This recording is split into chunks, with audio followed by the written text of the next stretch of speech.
live. I'm tired of waiting.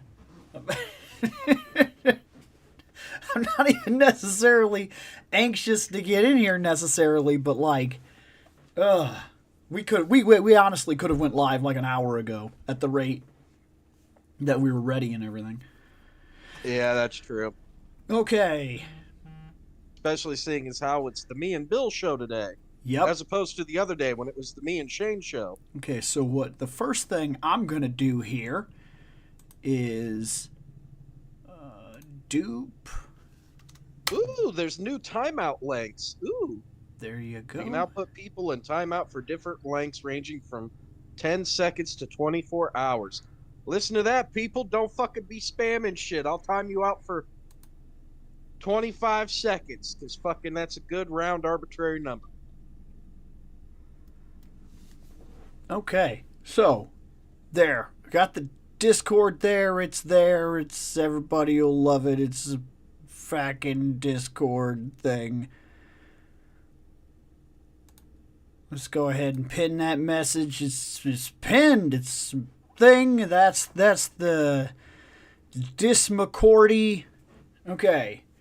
For whomever goes in there, for whatever happens today, we don't have anything. Okay, we can't really folder dive. We only have 2 people here today. That's me, Seth. That's it. So we're not going to be folder diving. So the idea here is today is kind of like Fandom Radio, but if there are topics and things like that that happen to get brought up, we'll go into that.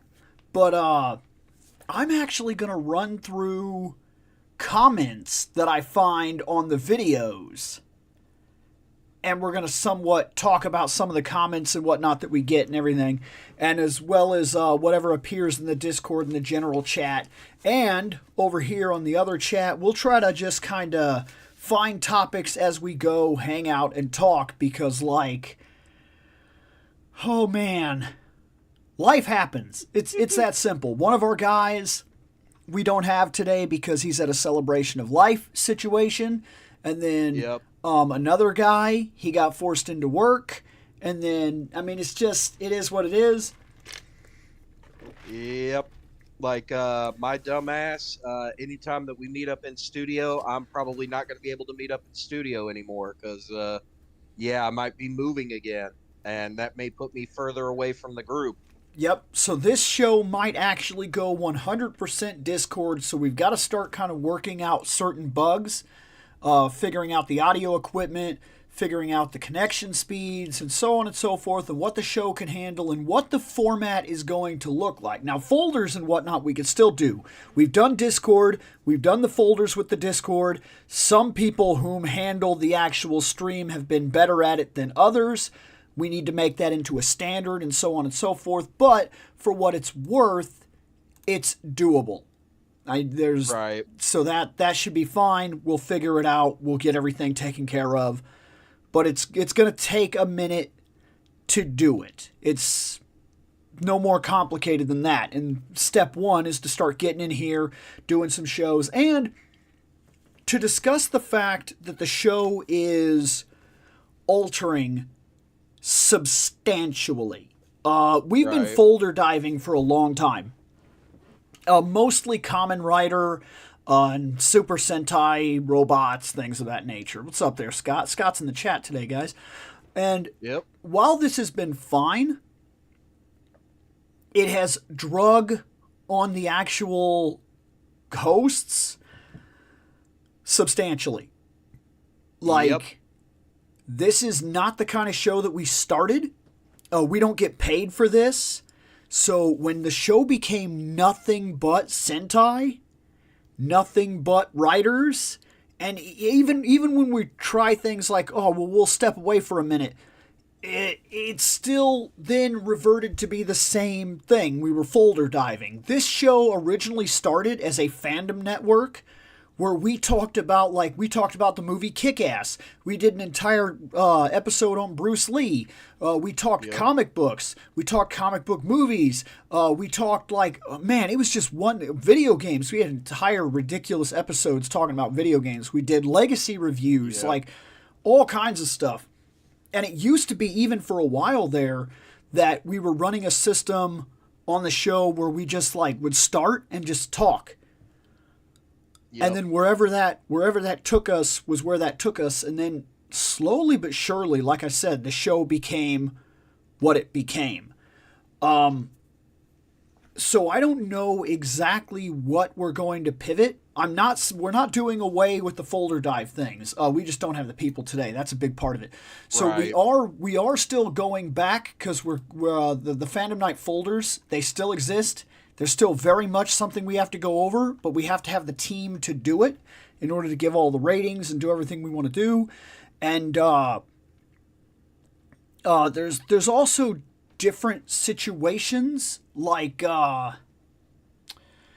we tried to jump off and do things like, we'll do Spider-Man folders and Gundam folders and yada yada, and it's worked for the most part, but it's not a big enough removal for us to feel like we're doing anything that mattered. So Right. So Because I- at the end of the day, yeah. it still becomes essentially nothing more than, well, like you said, fucking folder diving.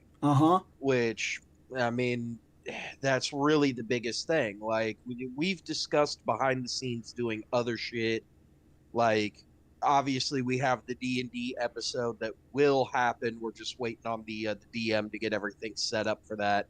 And that will become a one-off. But depending on how that one goes, we may end up doing more, or we may just do away with that completely and then try to figure out other shit to do. So, Yeah, because I have no idea how this show will work in terms of D&D. First off, those episodes, I don't know how long they'd be, because when we play D&D, we're often sitting down for 4 or 5 hours, and we certainly, Yeah. I don't know about streaming a 4 or 5 hour session. Maybe it works. I don't know.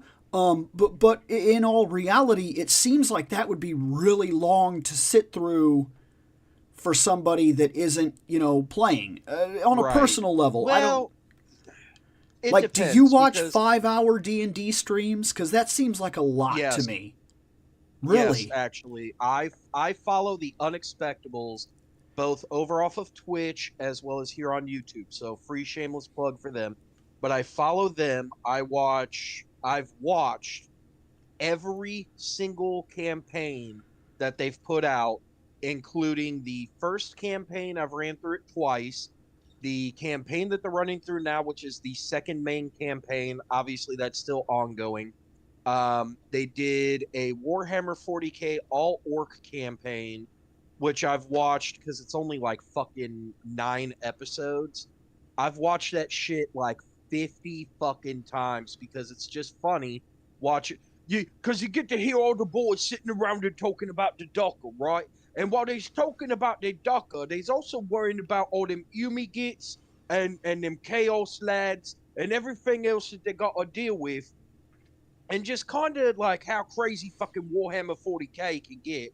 But of course, fucking Warhammer 40K being the douchebags that they are, they had to stop doing that. So now for Halloween, they run a Ravenloft campaign, which is something that we might be able to do, but holy fuck is Ravenloft ridiculous. As well as their DM Monty Glue.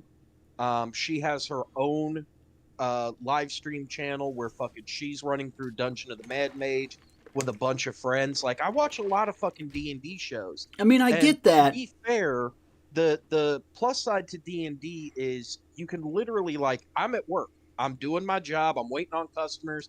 I'm fucking making coffee, mopping and sweeping floors, fucking getting hot dogs going, making pizzas for motherfuckers, doing my job and everything that comes with it.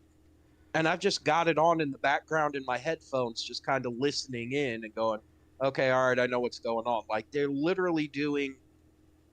It's a system that was invented by Lanny Couture of Team 4-Star fame called the Ready to Roll system, which is literally you roll 2d6 and you kind of go from there, and it's more about the role play than anything. But they're doing a literal full Fallout campaign set in St. Louis right now, referred to as Gateway, and fucking I listen to that all the fucking time. So I mean, when it comes down to D&D, if it's something that you're into, you're gonna want to fucking listen to it. And especially since we started off, well, okay, we started off doing movie reviews back when it was fucking Reploid Productions.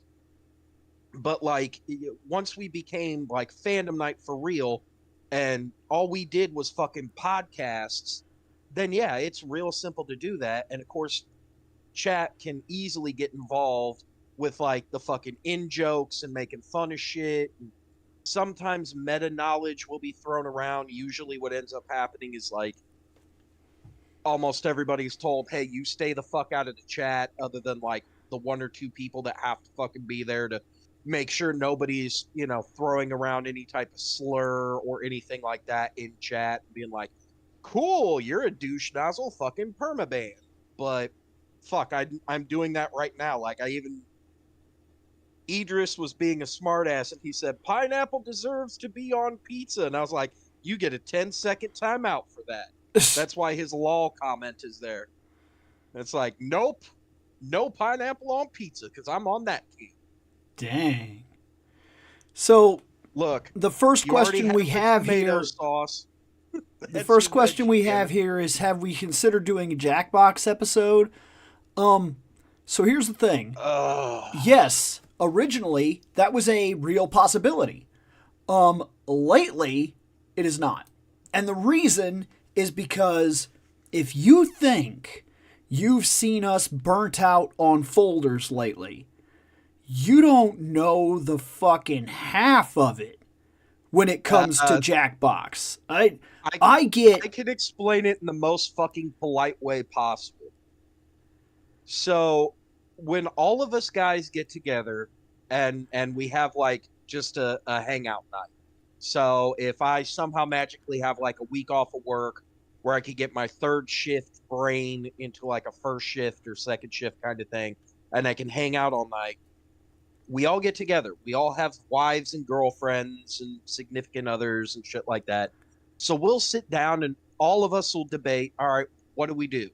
There's nothing going on. What do we do? And it always ends up reverting to one of our wives or girlfriends goes, hey, we should play Jackbox. And then the entire rest of the night is spent all of us sitting around playing Jackbox for like 6 fucking hours. And that gets pretty old pretty fucking quick. Yes. And it's no disrespect to the game. It's no disrespect to our significant others, but holy shit, does that become monotonous as all hell. There was a stint there for a while where that was the only thing. I knew it. I'd wake up and I'd say, oh fuck, it's fucking Friday. And then I'd go to work and I'd come home and I'd do whatever I was going to do on Friday, and Saturday I wake up and we do the show and I'd say, okay, so let me take an hour or whatever to do whatever I've got to do here, and then I guess we'll go play Jackbox. And every time it was like, no, we're not going to. Yes, we fucking are. Yes, we are. Because it's the only thing that we ever fucking do. Like, because you got to find something with everybody hanging out that they can do together. And for a while it became Jackbox or Cards Against Humanity. And that was it. I mean, it was it. It was the only thing that we played. And I got to a point literally where now you bring up Jackbox and I'm just like, ugh, fucking kill me. Like, yeah, it's literally to that point where my wife and I actually do end up like getting and playing board games. We haven't played one in a while for like a game night, but like we have a bunch of shit. Like there's a Princess Bride board game that we were going to bring over where like everybody can work together to like go through essentially the events of the Princess Bride. We've got this game called Sheeple. I got the Jay and Silent Bob card game where you're supposed to basically, it's almost like damn it. Fuck. What's the webcomic series? Because we had that game as well. Oh, the Cyanide and Happiness game. Like, we had a whole bunch of board games. We ended up packing a bunch of them into a duffel bag one night, drug them over, went to try to go through it, and I think we played like 2 games. And then everybody was like, Jackbox! And we're like, all right, well, I guess we'll do that for a couple rounds, and then I'm heading home. In terms of bringing the girls back on the show, that's been a thing too, that it hasn't happened. One of them is not okay. Like, they get really messed up about being on camera or being on voice. They don't talk well in front of people. And then the other one is going through a lot of shit right now. So when she does come over, I don't dare put her on a show. And then, like, Michelle would be fine. I don't see any issues there. But right, yeah, it's just, and I don't know how my wife would be being like on a live stream talking to you guys and discussing like, hey, here's something that we can all discuss. Yeah, I have no idea how that would work. We're gonna sit down, all of us ladies. We're gonna sit down and we're gonna talk like the Halloween movies and why it's a good thing that they've literally done the newer ones to make it where the only canon Halloween movies is like the first one, technically the second one, and then these new fucking Jamie Lee Curtis is 1,000 years old, still playing Laurie Strode, and Michael Myers is still a fucking 600-year-old badass. Like, you know, my God. Look, the first one of those Halloweens they did, the re-continuity ones that they're currently running on. Right. The reboot. I was okay with the first one. I was like, hey, this is actually really fucking good.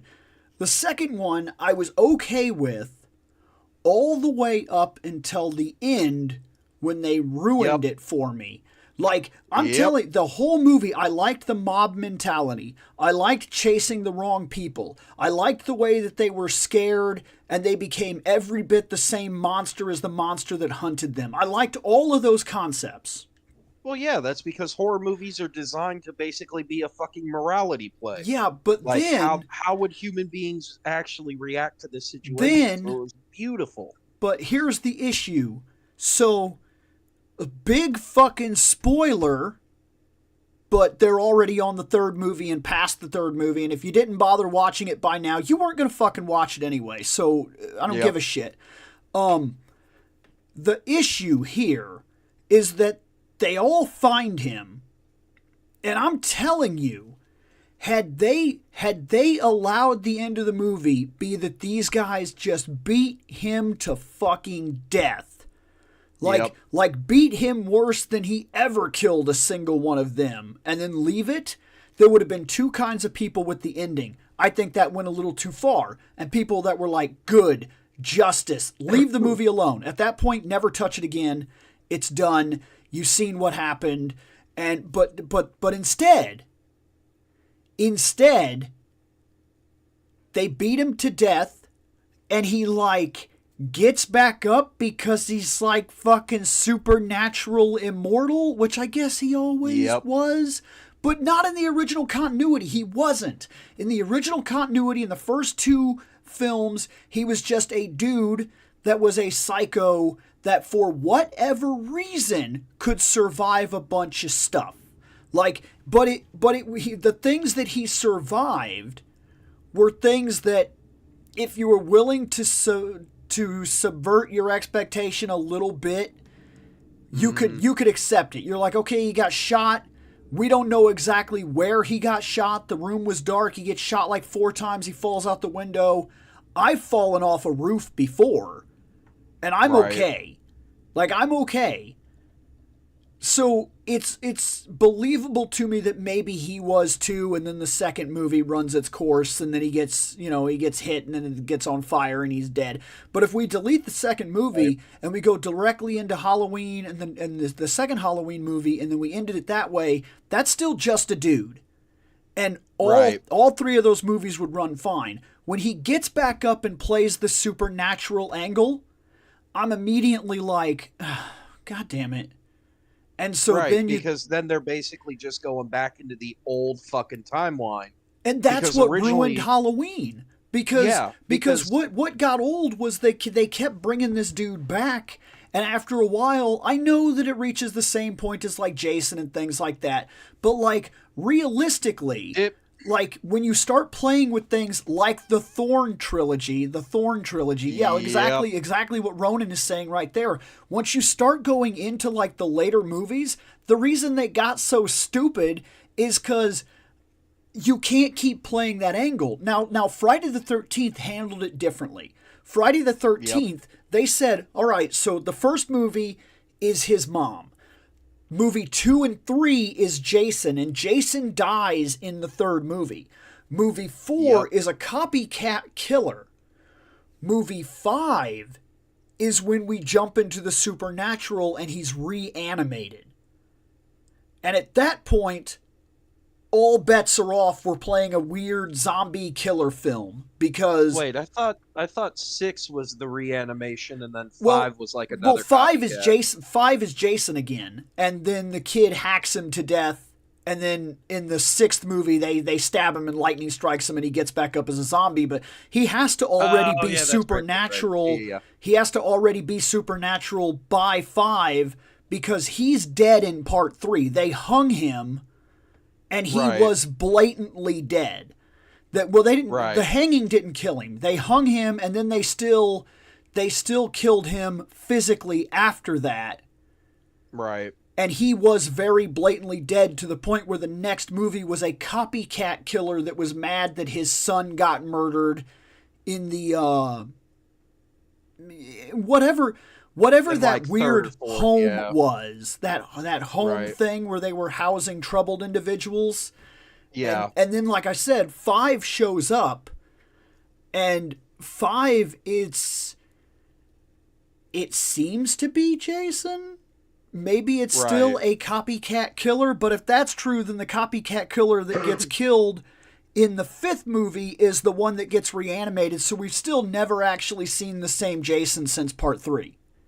That if that continuity would run through and all the movies were accurate, then the storyline that plays out, you get what I mean. Well, no, because to be fair, the one that gets fucking hit by lightning, that could actually be the 4 real is Jason. 4 is when the guy gets 4 is the copycat killer. That yeah, so because 4 is the one with the blue hockey mask. So, like, he's saying right here, Ronan's trying to say 5 is the copycat killer. I'm almost 100% sure that that's 4. Because it goes, 1 is the mom, 2 and 3 is the 2 and 3 is actually Jason. So, if 4... Because I'm trying to remember, at the end of the third movie, he's dead. We literally just watched it. We just watched the third movie, me and my wife, and he's very blatantly dead. And so if we jump directly to 4, how do they explain that he wasn't dead? Because I don't remember that. Unless they just ignore that concept completely, and he's already supernatural by the 4th movie, and then 5 does the copycat, if that's the way that ran. And then 6 is revived after the copycat, so it runs that way, and that's fine if that's the way that ran. But either way, he's supernatural after part 3. Yeah, because I'm reading it now, and part 5 is Tommy is dealing with all the bullshit from fucking Jason, because he's in the halfway home. So yeah, so 5 would be the copycat killer. Yeah, 5 is the copycat killer. Okay. So either way... And then 6 is... Yeah. Either way, he's supernatural by part 4. He's very blatantly fucking dead in part 3. And this is exactly what I mean, is the longer you run a movie franchise, the dumber it fucking gets if you won't allow your killer guy to be dead. Unless your guy is fucking Jeepers Creepers, who is literally designed to be that fucking way from the beginning.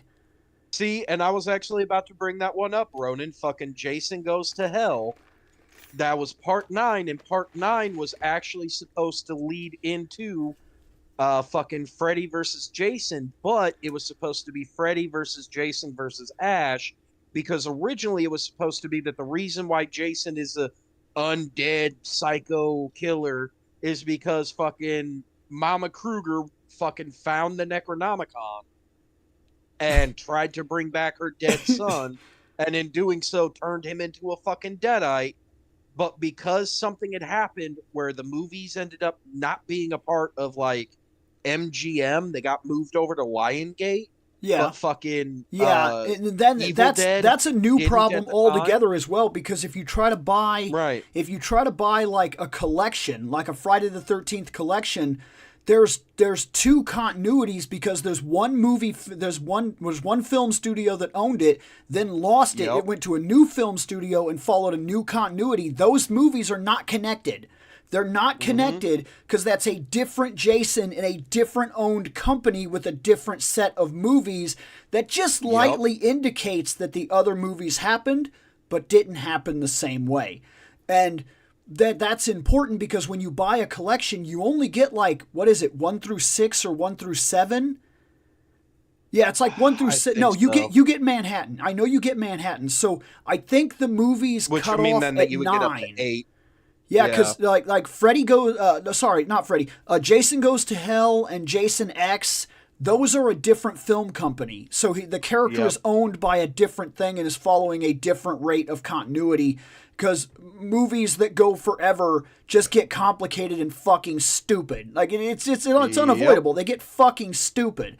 And like Freddy, the other reason I like Freddy Krueger, he's actually my favorite. Freddy can just do that because Freddy's power is fear and the dream world. And as long as somebody remembers him, that's all it takes. All it takes is the rumor.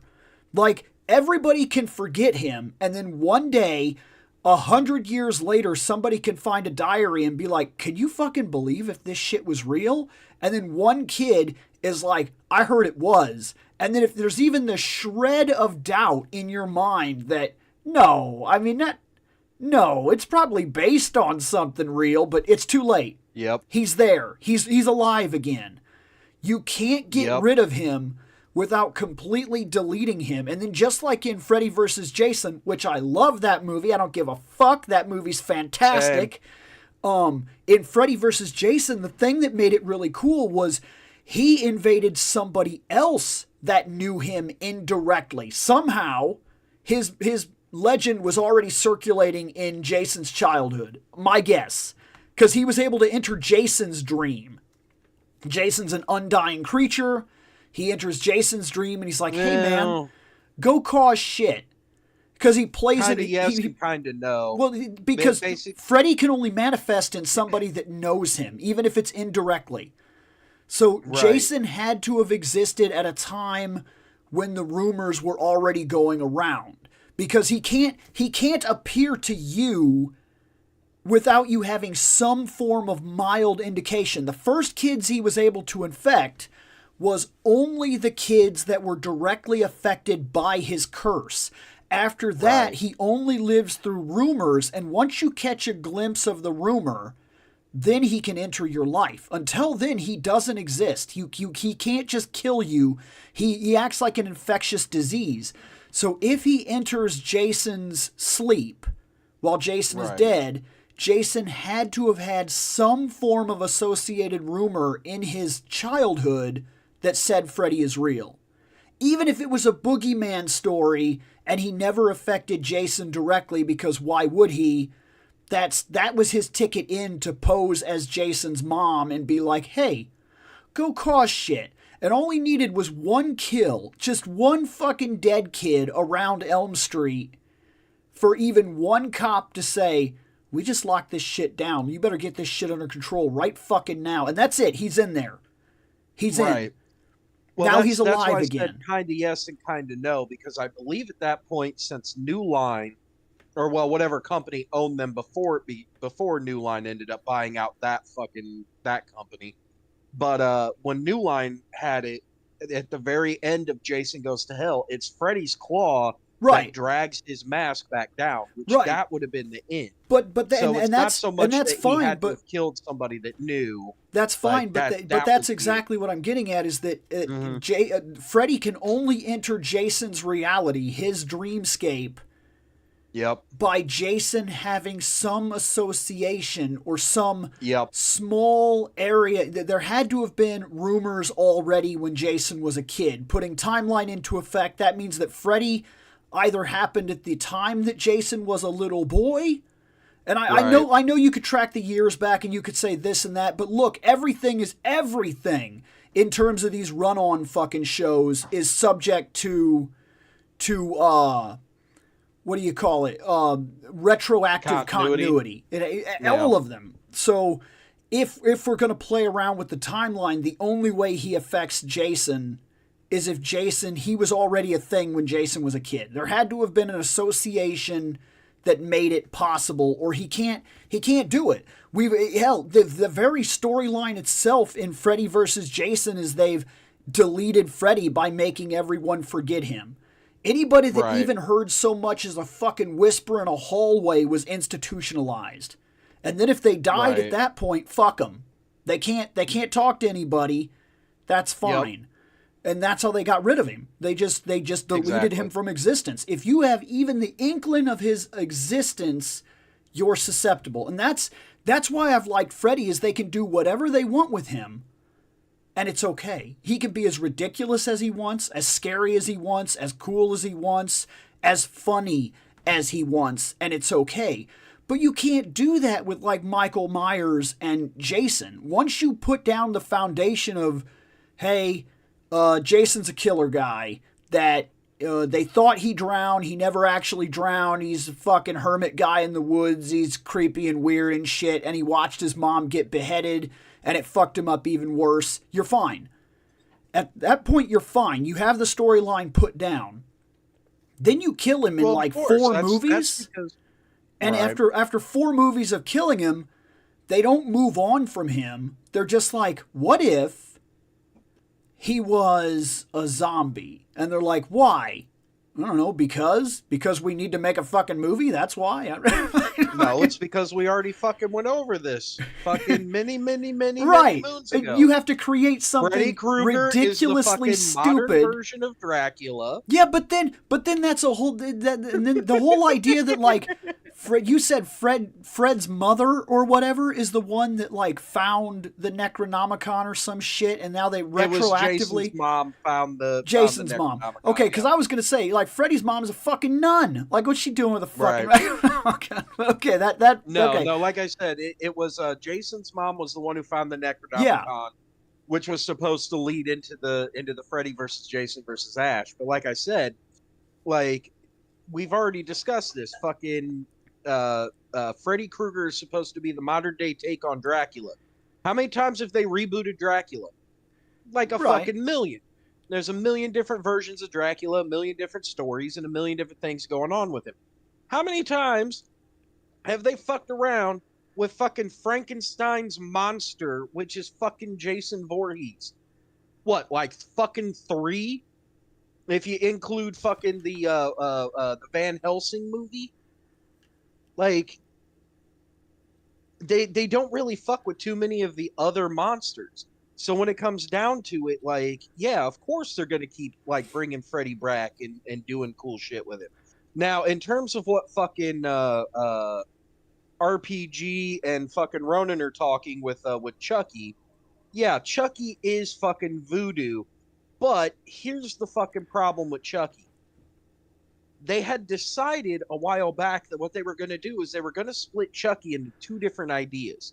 So he started off as a voodoo thing, because to be fair, every horror movie villain, everybody from fucking Freddy to Jason, fucking Creature from the Black Lagoon, shit like that, all, at least in the modern sense, but all of them basically end up coming down to either something meant to shock society, if you're going with the classic monsters like Frankenstein and the Wolfman, or in more modern takes, like what Bill was saying earlier with Jeepers Creepers, they're usually based off a legitimate serial killer.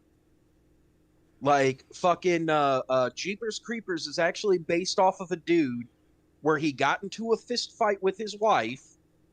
He murdered her and then went and buried the fucking body after taking the kids to the grandparents' house.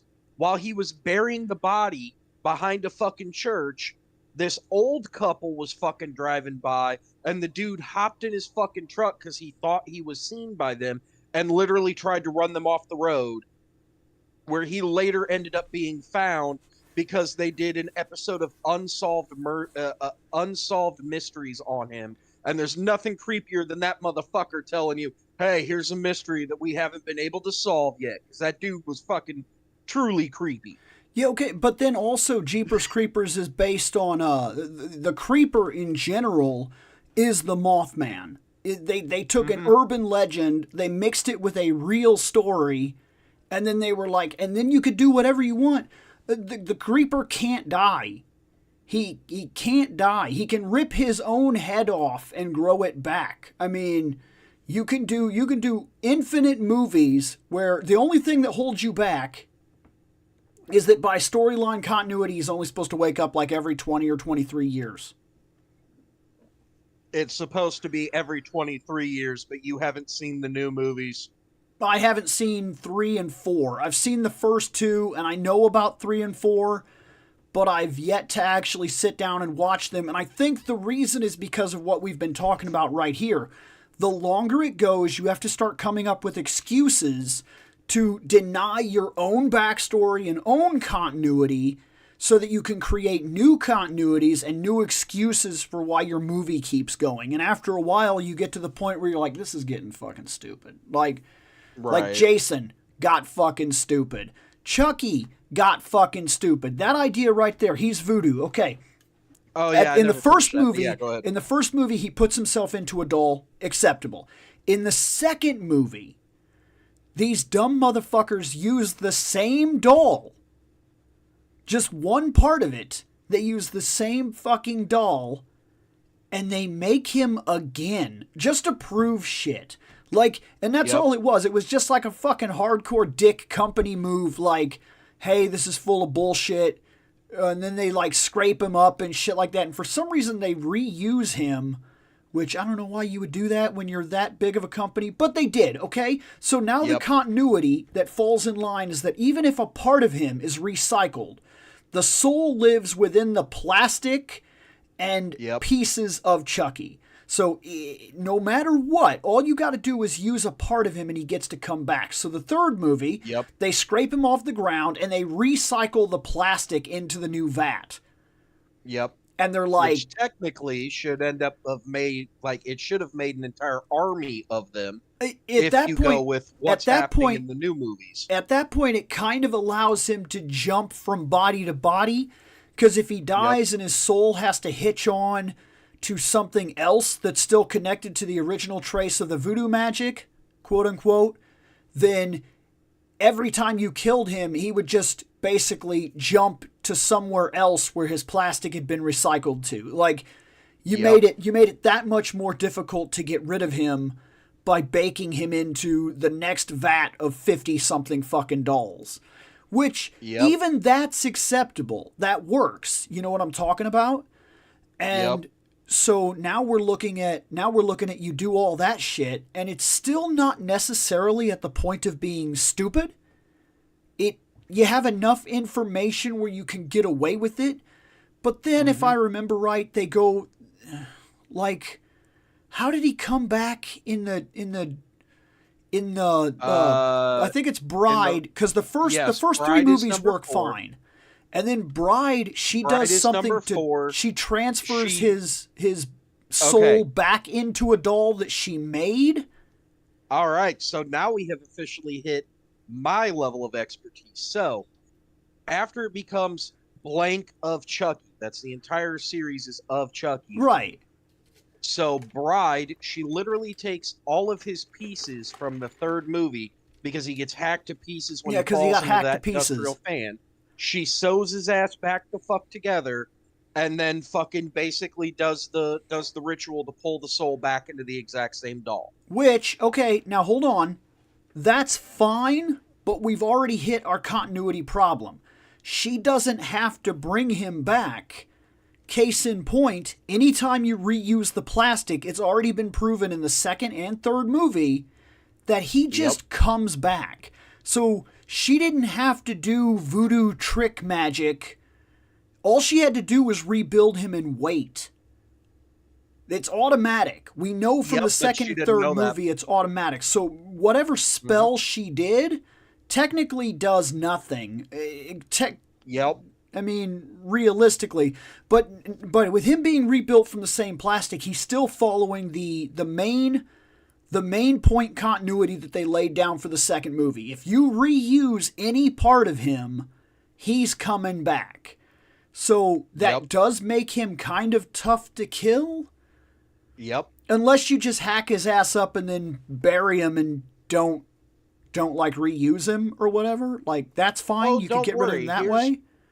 Now, here's where I say that it jumps the shark. Then we move into movie 5, which is Seed. Because at the end of Bride, fucking she's pregnant, pops out a baby within fucking like 2 minutes of, hey, we got done fucking and now pregnant and just fucking pop out a baby. Voodoo stuff. Like, that's all I'm gonna say on that one. Is just we get to break certain rules. Magic. Yep.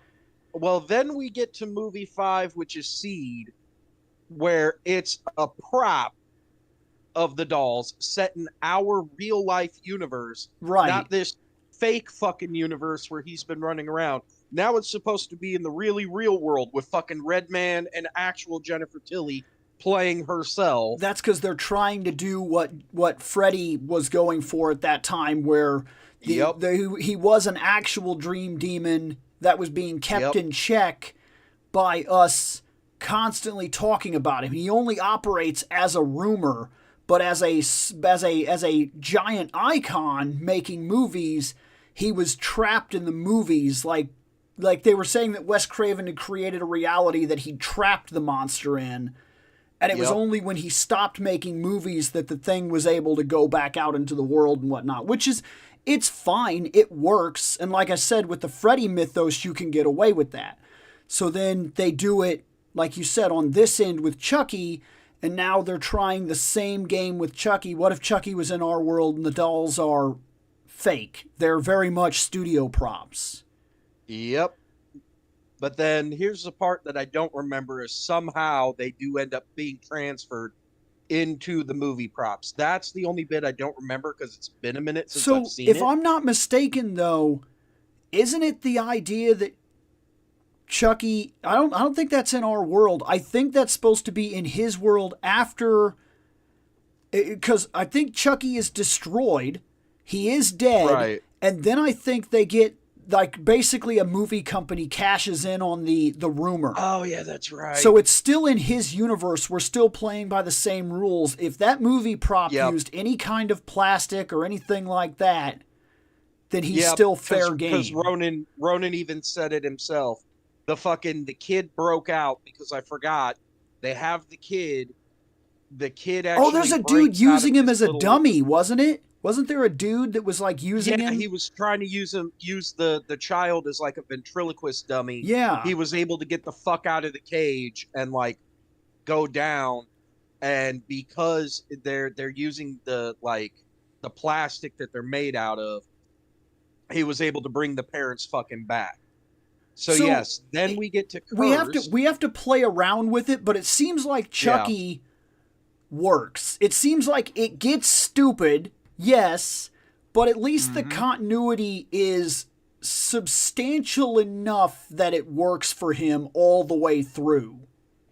Right. Okay, that's fair. But then we move on to Curse, in which Curse, they tried to set it up like it was going to be a fucking reboot. Like, this entire family shows up at this house. They're mourning like the dead mom or grandma, depending upon the age of the character, obviously. They're mourning her, trying to figure out, okay, well, what happens to the estate because she died. You know, all of a sudden, package shows up. It's a good guy doll. holy shit, I remember these as a kid, just like Beanie Babies, what the fuck? Then all of a sudden people start dying, and it's like, oh, what the fuck? And it's not until later on that you come to find out, no, that actually is the same Chucky from the last movie who's actually running around killing everybody. Because spoiler alerts for a fucking, I think, 7-year-old fucking movie at this point. Yeah, I know. But fucking they Tiffany was able to basically, because Tiffany's in Jennifer Tilly's body now, so she's Yeah, because playing herself as in but that anyway. one, Jennifer was playing the Hmm. character that it was, and then so they got to reuse the actress basically by being like just like somebody plays, just because somebody plays an Ed Gein or whatever doesn't mean they are Ed Right. Gein. It means they used the makeup to look like that person. So they got away with basically body doubling. Yep, And then the exactly. doll retransfers, which that's confusing too. Shouldn't she have already been in the body too long and can't transfer to Tilly? Isn't that part of the Okay. continuity? Part of the continuity is, yes, she's supposed to have been stuck in the body for too long, because they say that you're only supposed to get like a week, Oh, but wait, it whoa, whoa, seems whoa. like, But there's a stipulation. They have to transfer their soul to the first person they revealed themselves to within a certain amount of time. yep, So if yeah, that's she right. never Yeah, yeah. revealed herself, that's still fair game. If she waits and Tilly is the first person she tells, "Hey, this is my secret life. This is how I became this," then she could Yep. transfer to Tilly and it's fair game. Yeah, because that's exactly what she Chucky does. is She's like stuck the first forever. person. Chucky's stuck Pretty much. forever Yep. because he revealed himself and missed his window. Yep. Yeah, because they changed the continuity on that, because it was originally supposed to be not the first person that you imprint yourself on and tell the secret to. It's just the first body that you could get your hands on, because he's able to basically like repeat the process, especially in the third movie, when that kid Tyler, the little kid, ends Oh, up they did intercepting the already doll break. instead No, of you're Andy. right. They already broke the rules back in part Yep. 3 because he was like, I'm just going to transfer this other kid. But that wasn't the rule. The rule Yep. was laid down in the third movie, and then he suffered the consequences in the second movie when he got it. He did the Yep. spell, and it didn't work because he was trapped now because he ran out of time. So they were Yep. already breaking rules. It was already stupid in 3. Yep. The But like I longer you said, play these fucking horror movies, the worse they get. It doesn't matter what it is. yep, Freddy, to me, is the only one that is solid enough that they can do almost anything they want, and they're not. I'm not saying the movies don't jump the shark and get stupid. That's not what I'm saying. But the right. continuity wise, as long as anybody just knows even the slightest whisper or rumor about him, there you Yep. go. That's his superpower. His superpower is, you ever heard about me? Well, see, and that's part of the reason why it is that fucking Hannah and I actually enjoyed the newer like reboot of Chucky, where it's a fucking AI. Like a legitimate toy. It's not, I'm a man and possessed an adult. No, it's an AI where the safety protocols got fucked up on it, and the company just said, "Fuck it, ship it out." So they didn't know that like the AI was fucking around, and they ended up teaching the AI a bunch of stupid shit because, well, we've said it a billion times, kids is Yeah, dumb. yeah. So because kids is dumb, It's not their they end up fault. teaching the I think AI people misunderstand that shit. fucking comment. People misunderstand that comment all the time. It's just that they're a lot of times, especially teenagers and shit like that, there's a lot of shit that they either A, don't know, or B, they think they know. Look, I was that kid too, and I could tell you from experience, kids is dumb. I knew everything there was to know about the world, and I went out on the world all by myself. I didn't know shit. I didn't know shit. It's the way life Right. is. That's the way life is. You learn from fucking up. But the thing is, in horror movies and action movies and superhero movies and whatnot, when kids is dumb, they cause catastrophic fucking events. Like, or they're super irresponsible with their powers and whatnot. Hell, the entire basis of Spider-Man is kids is dumb. That literally the entire fucking storyline from start to finish and all the problems that he deals with is 90% kids is dumb. Like the fact that Iron Man and the I don't know if they were the FBI or whatever they were already on the tail of the Vulture. And were about to catch him anyway when Spider-Man fucked it up in that movie. Yep. He caused that.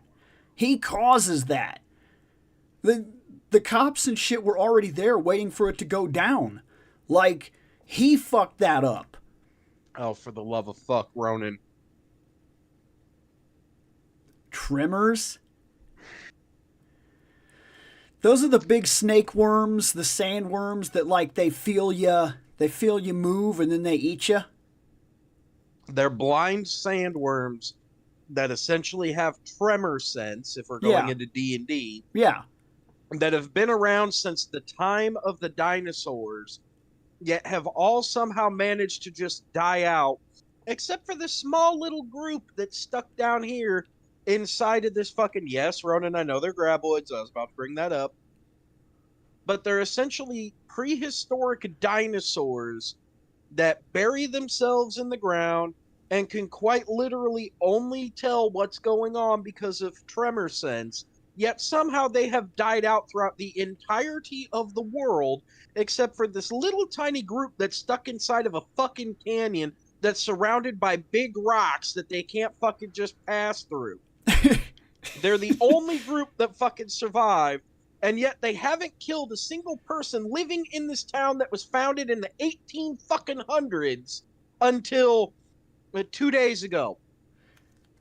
2 days ago, they chased a guy doing his job like fucking Nick, out running around, fucking making sure that the power lines work and that your internet is hooked up, and they fucking chased him up the telephone pole, and the motherfucker barbecued his own ass in the sun because he didn't want to get ate. That shit started dumb. And yes, there were ass blasters in the second fucking movie. In the second movie, because the graboids had the fucking ability to basically mutate.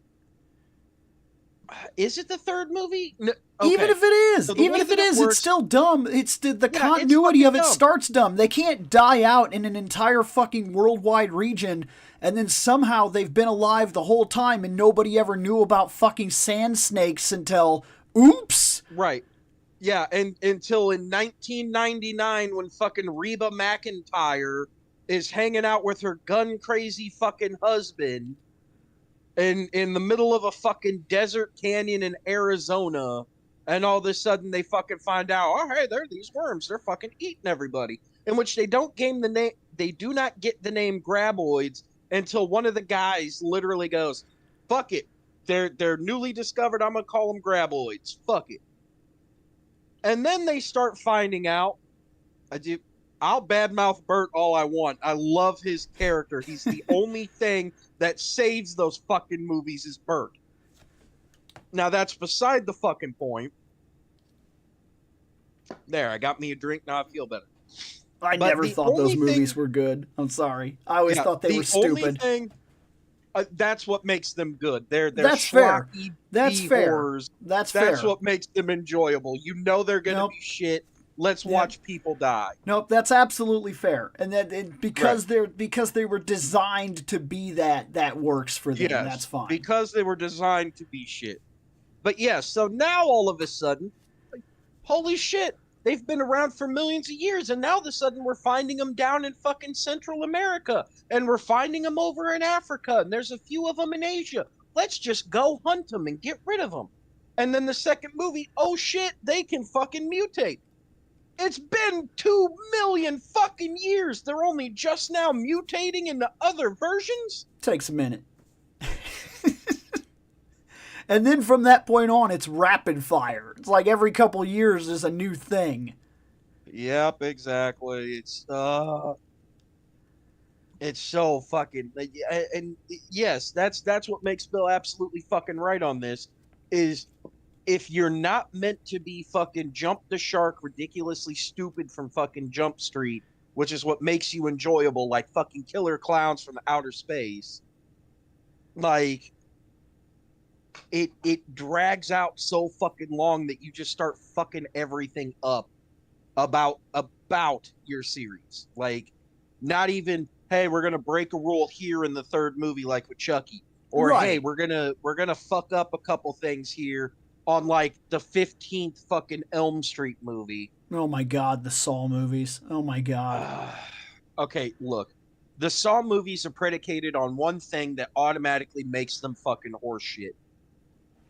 You literally have to watch each scene like like piece by piece, like frame by frame, to figure out what the fuck is going on.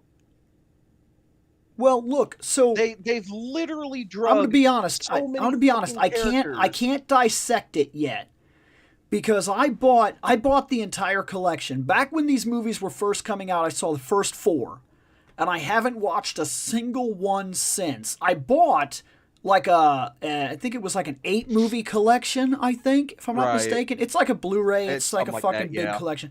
But I bought the collection, and I said, I'm gonna sit down and watch these, and I'm gonna put it back in my head. Like, when does this hit the point of stupid? Because every ongoing horror series comes across a moment where you're like, they just did it.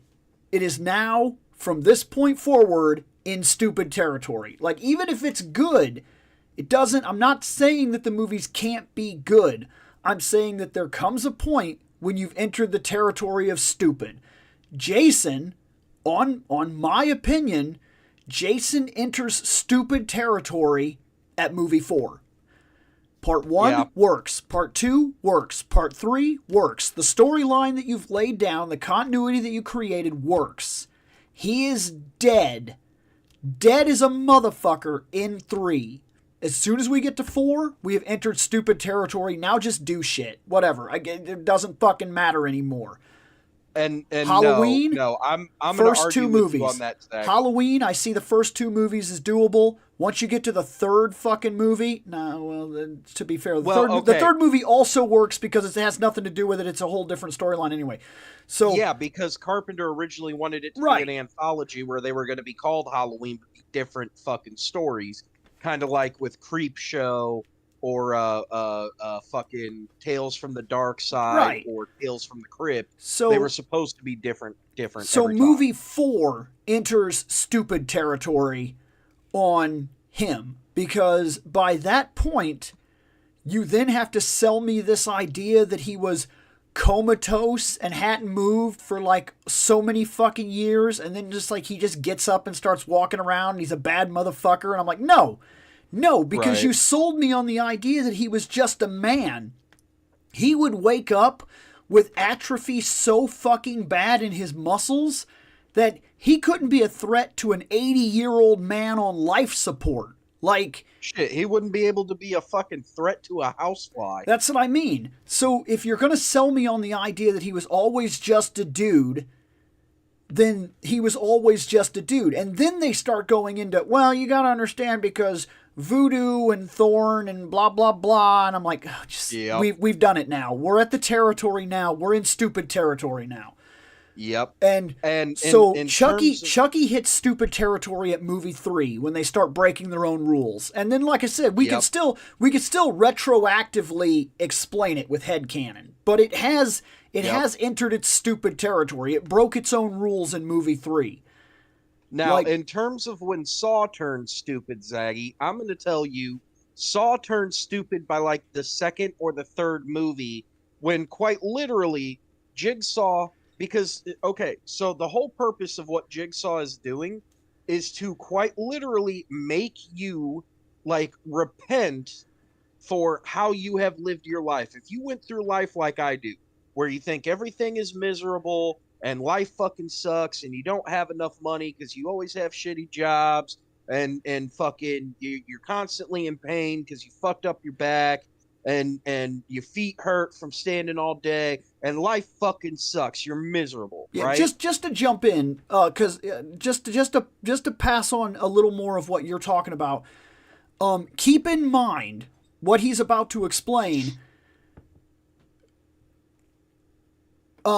Jigsaw does not think himself crazy. Nope. That's important. It's very important to the actual story that they're laying down, is that to him, he's reconnecting you with what made life worth living. He's the hero of his super fucked up shitty story. If you survive the game, you're reborn, and everything in your life matters from that point forward. Just like him, just like he was reborn and life became special again. Unlike if you don't survive the game, then you never cared in the first place and the gift was wasted on you. So now you're dead. And in the first couple movies, if you analyze that, he works. I'm not taking your jump moment because I don't know what it is. I'm just saying that in that context, in the way that he sees himself, this works. And it also works. I remember there's a point when the girl starts taking over and then he jumps her ass because the game is unwinnable. And to him, he's not a killer. He's not a villain. Yes, he fucking is. But he's not those things to himself. He's the hero of his own story. He doesn't seem to know that he's lost his fucking mind. This is all like a fucking hero's journey for him. And that's important to keep in mind, that not all villains are just evil. Like some villains, most villains, in fact, most every good villain in the history of all villains have some underlined fucked up reasoning as to why they're right, why this is okay, and why they're not crazy. And you just fucking, when I was hearing you explain it at the beginning, like where you kind of might see your life sometimes, because you're like, fucking, I'm tired of this bullshit. Like nothing is worth fucking living. And then he would take you, put you through this horrible fucking ordeal, or punish you for the shit that you've done. Like, didn't he make one guy, not that this guy didn't survive the game, he fucking died, but he made one guy like poke his own fucking eyeballs out because he'd been using them for fucking treacherous purposes. And then the idea was that had he survived that, he would have not only paid for the sin, but then also been given a second shot at life to appreciate life for different foundations, taking away the thing that made him a monster in the first place, his eyes, which fed his desire. So now without eyes, he would just I gotta laugh at Discord. It just says several people are typing. Like, it's just that kind of thing is, you have to understand where he is in order to play the idea. Like, that's crazy, but it's very much, this is important with villains. Villains are not always, the best villains are guys that somehow in their fucked up mind, somewhere in their fucked up world, they're right. And if you play the mental gymnastics like this guy, pretty much do hardcore Olympic style mental gymnastics to justify that they are in the right. Yes, but the very fact that I can track that back in my mind and tell you exactly where he is means that Jigsaw, especially in terms of horror movies, is actually a very compelling villain. Because in a really fucked up way, you can see where he's coming from, even though you blatantly know that fucking shit is wrong. He's fucking wrong. And to be fair, my argument is not with Jigsaw or how he's... Okay, it's partially how he's going about it, but my problem with the movies ends up coming down to, like, the first movie, fucking great. I like the first movie. It's really fucking good. Okay.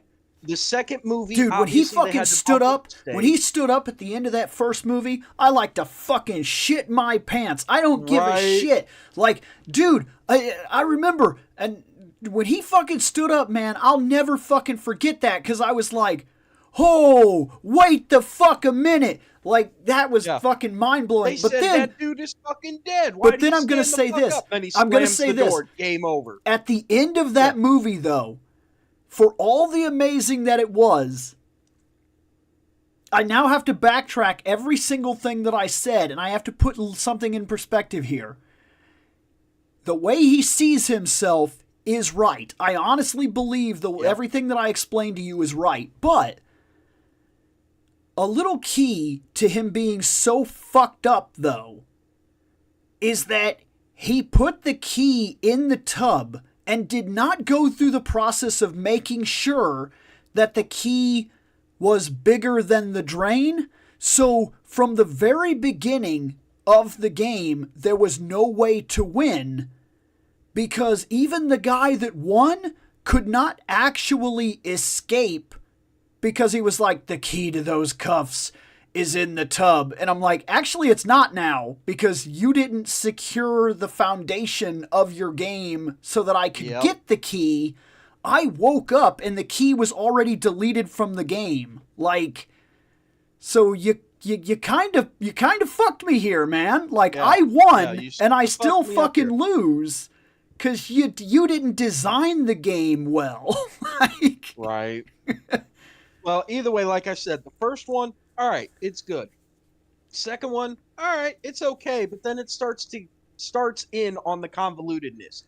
Then all of a sudden, I think it's the fucking third movie where they set it up where it's like 6 people wake up and they're basically stuck in like, what is it? It's like a fucking like razor guillotine type of thing where like one person can walk forward, but it pulls everybody back towards the fucking guillotine to like chop off heads and shit.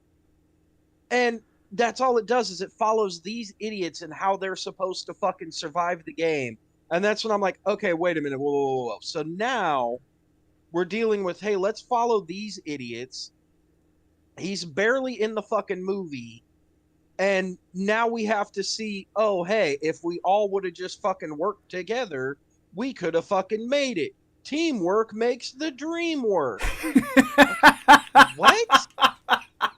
Then we get to like the fucking fourth movie where all of a sudden it becomes, oh, hey, by the way, now we're going to start fucking going into flashbacks. And hey, if you didn't pay attention to like fucking minute 127 of the fucking second movie, then fucking you're not going to understand why this is happening this way. Oh, did I lose you? And fucking it turns into a fucking Tarantino movie. Dude, I love that fucking teamwork makes the dream work. That was fucking fantastic. Oh man. That was so fucking good. I can't get over that. That immediately made me think about going to work. Like, cause we have those fucking stupid ass posters. I'm waiting for his stuff to pick back up, whether he has to reboot or whatever, cause we kind of lost him. But like, I have those fucking posters at work when you walk in and they're like fucking, we can do it and we make the world run and teamwork makes the dream work and blah, blah, blah. And one team is one goal. United we stand. And I'm like, I work at a corner by myself. Like, there's nobody fucking over there. I am alone every day, all day, every day. Like, there's no fucking team, nothing where I am. I take my own shit to the docks. Like, I don't even have a transportation line where I work. So, no, there's no teamwork where I am, motherfuckers. Like, at all. So, let's see here.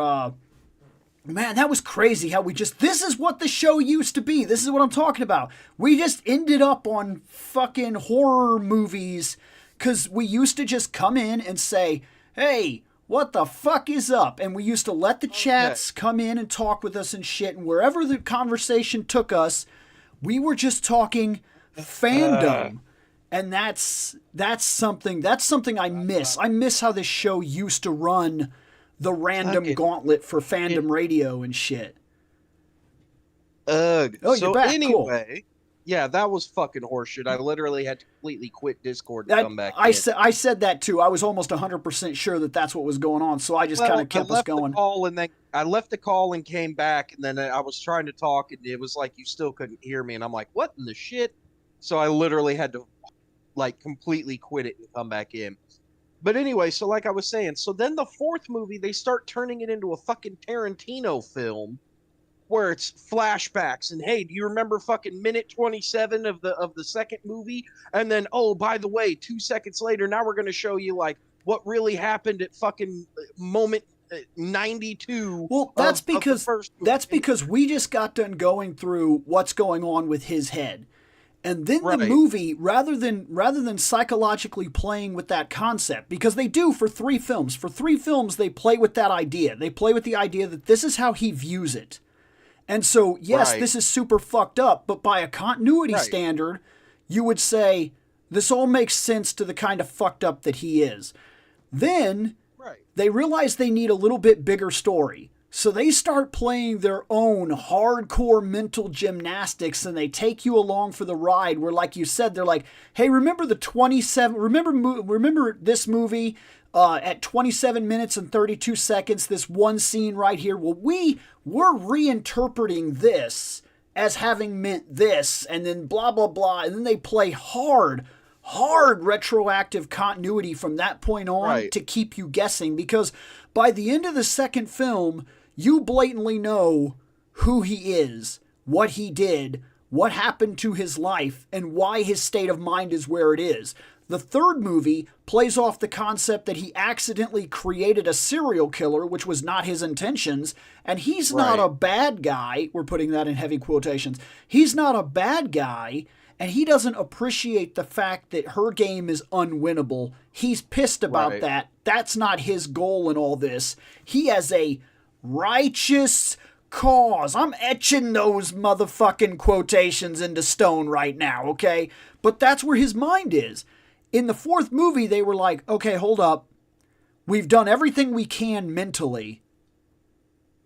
What if we Right. what if we try again for the end of the first movie thing where we're like, oh, but this is what's really going on. And then they have to start playing every movie now has to be this giant dip into, well, actually, it's this guy because of this reason and this situation and blah.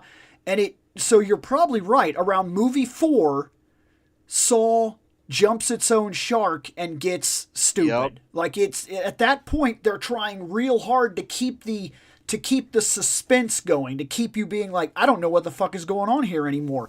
Where once again, and I'm sorry, but I have to keep giving it to him. You know what Freddy's motivation was? Kill kids. Yep. Kill kids. And it doesn't Yep. have to be Kill any more kids and get a complicated hard than on that. from it. Well, Yeah. he's not. See, but that's just it. Even Robert Englund has said that he's not a pedophile.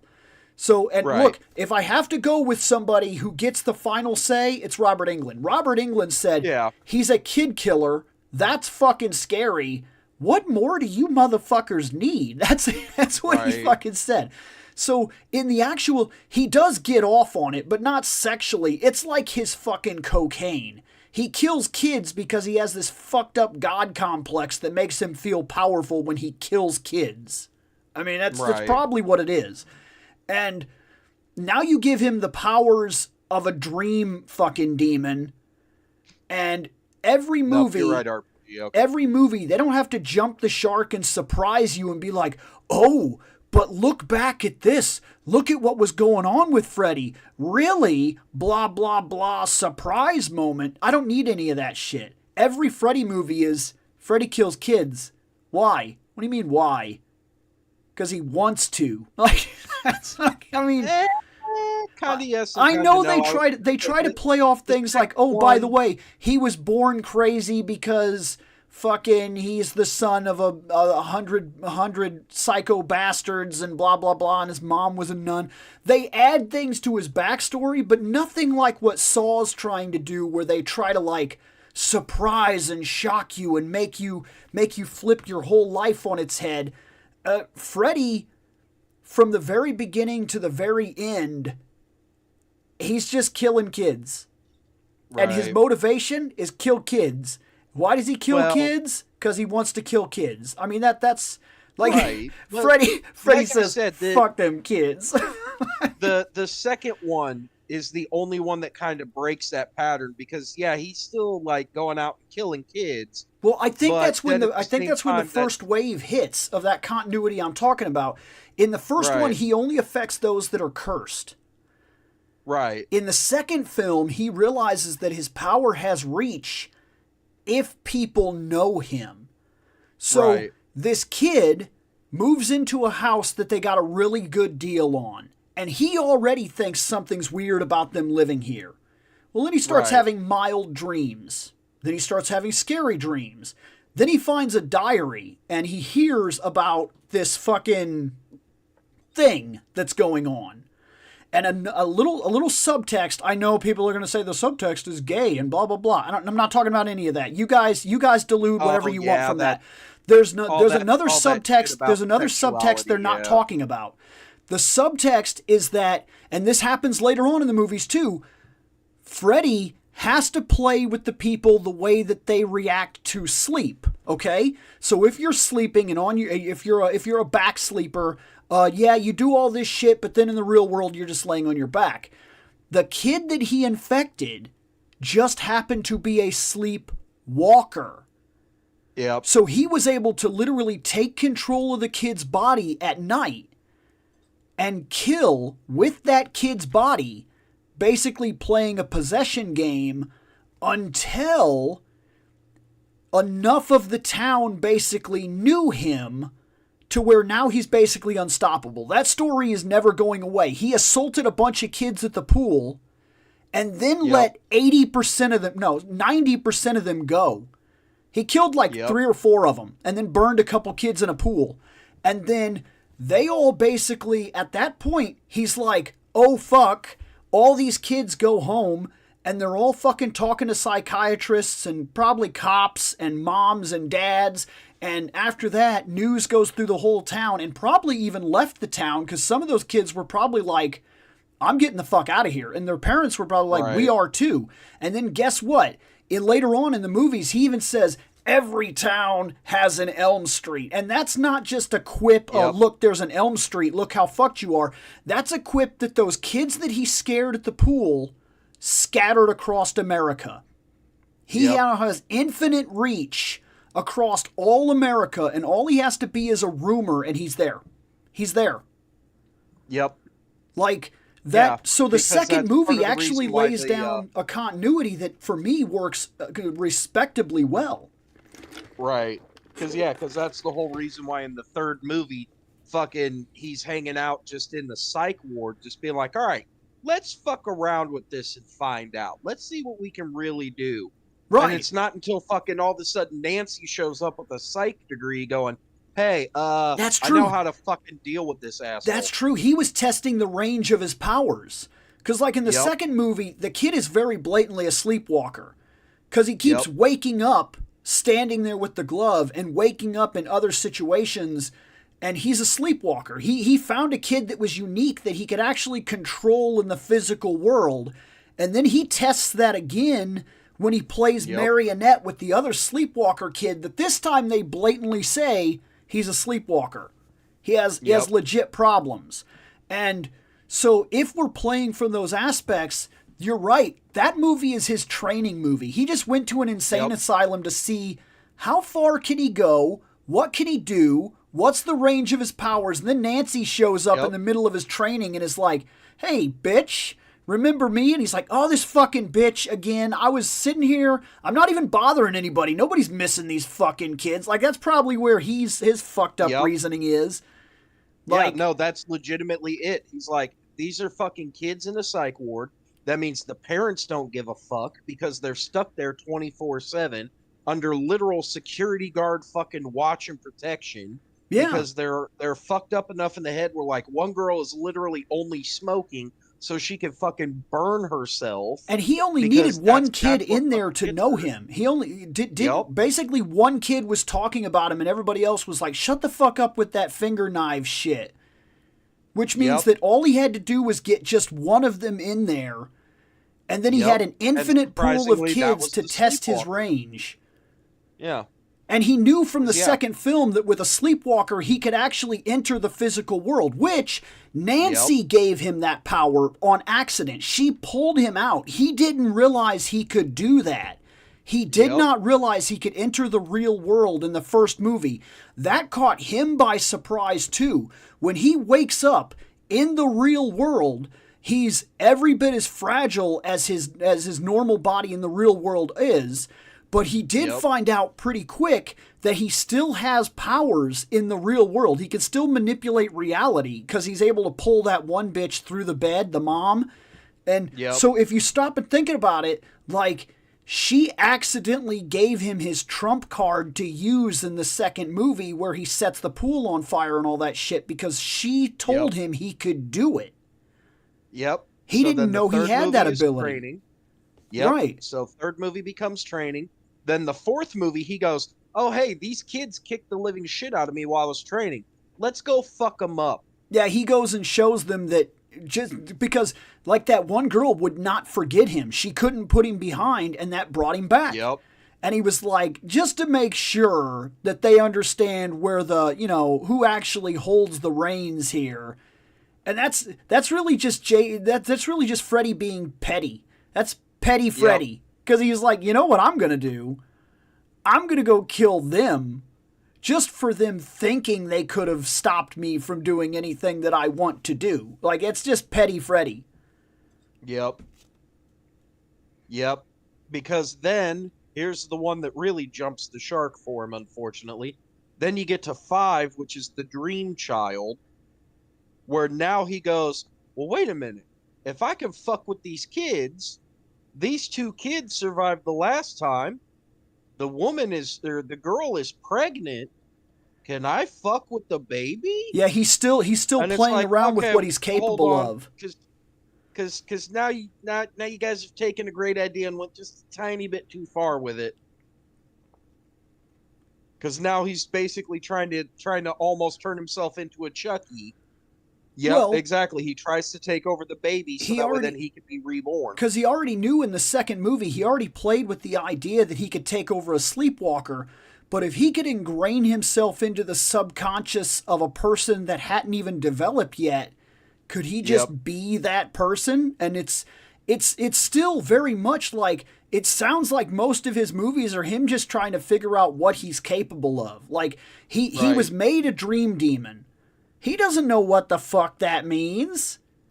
He's playing around with his powers in real time throughout the course of the movies to figure out what he's capable of doing in the first place. And how far does it go?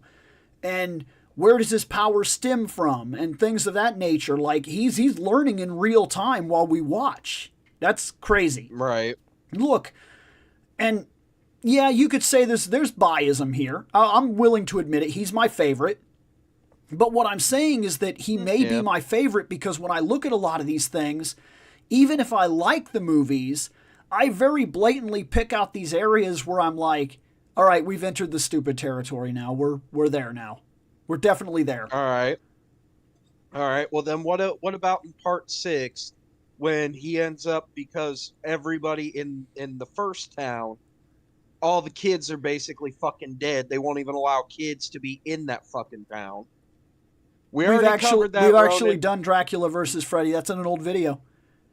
Yeah, we actually did it twice. We did Dracula versus Robert Englund Freddy, in which Robert Englund won, and then we did Bela Lugosi Dracula versus the what's his name, the dude who played Rorschach. But we did that one where that version of Freddy is all CGI, and we're like, no, Dracula wins that one.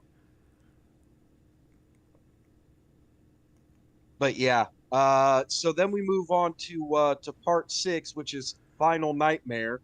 Yeah, about that. I think I have like 4 more movies to go. But yeah, so he goes to a completely different fucking town, and all of a sudden, oh hey, my quote unquote daughter, the one who fucking that ratted him out. She witnessed his workroom. Evidently. Oh, yeah, that's right. So he ends up finding her, dealing with a bunch of fucking other kids, and so she's got to go and kill Daddy now. Well, also remember, So in the second movie, he basically spreads kids across America. That allowed him a Right. net to find people. And it's very possible that by that movie, he just happens to find that one person. Because here one of his kids ends up in the same place as his daughter. And he's like, oh shit, that's crazy. And then he starts using that kid to start the rumor pool over there so that he can deal with her. Because she already screwed him up once before. And now, it's also the first time that we see him blatantly. I know that they're all fucking adults because for some reason we hire like 34-year-olds to play teenagers back then. But like, this is the first time that he also tests his powers and sees how far they'll go into adult circumstance. Like, he starts going after the adults that have a little more cognitive function that can resist him a lot easier. Like, he deals with that one dude, that dream doctor guy. Right. He plays against that dude, and that dude is very much studied dreams and nightmare theory and shit like that, and is a lot more resistant to him. So that's still just him playing up what he's capable of, and this time he just happens to find a personal angle. I still think that aligns with the first and second film. Okay, fair Is enough. Is it dumb? Is that a bad movie? Yes, that movie's pretty bad. That's not one of his best fucking outings, but I don't know if we've necessarily broke the rules yet. True. Well, there's only 3 movies left, which becomes New Nightmare. We've already covered that one, and no, that one actually does work very, very well. And then we go to Freddy versus Jason, which, again, we've already covered that one, and that one works really well. So then the last one is the reboot for A Nightmare on Elm Street. And really the only downfall to that one is the fact that it wasn't practical effect, it was all CG, and that just made the movie seem like also they altered the story. Oh yeah, and then they did. That was they made him a pedophile. That was the first one that blatantly said he was touching children. Like that changes the aspect of what he was. There are interviews with both men, both Robert Englund and Wes Craven, that specifically say he's a child murderer, not a child fucker. Like, period. They blatantly tell you that was never in the planning. He was killing kids, not fucking kids. And yes, he had a fucked up, like, sexual,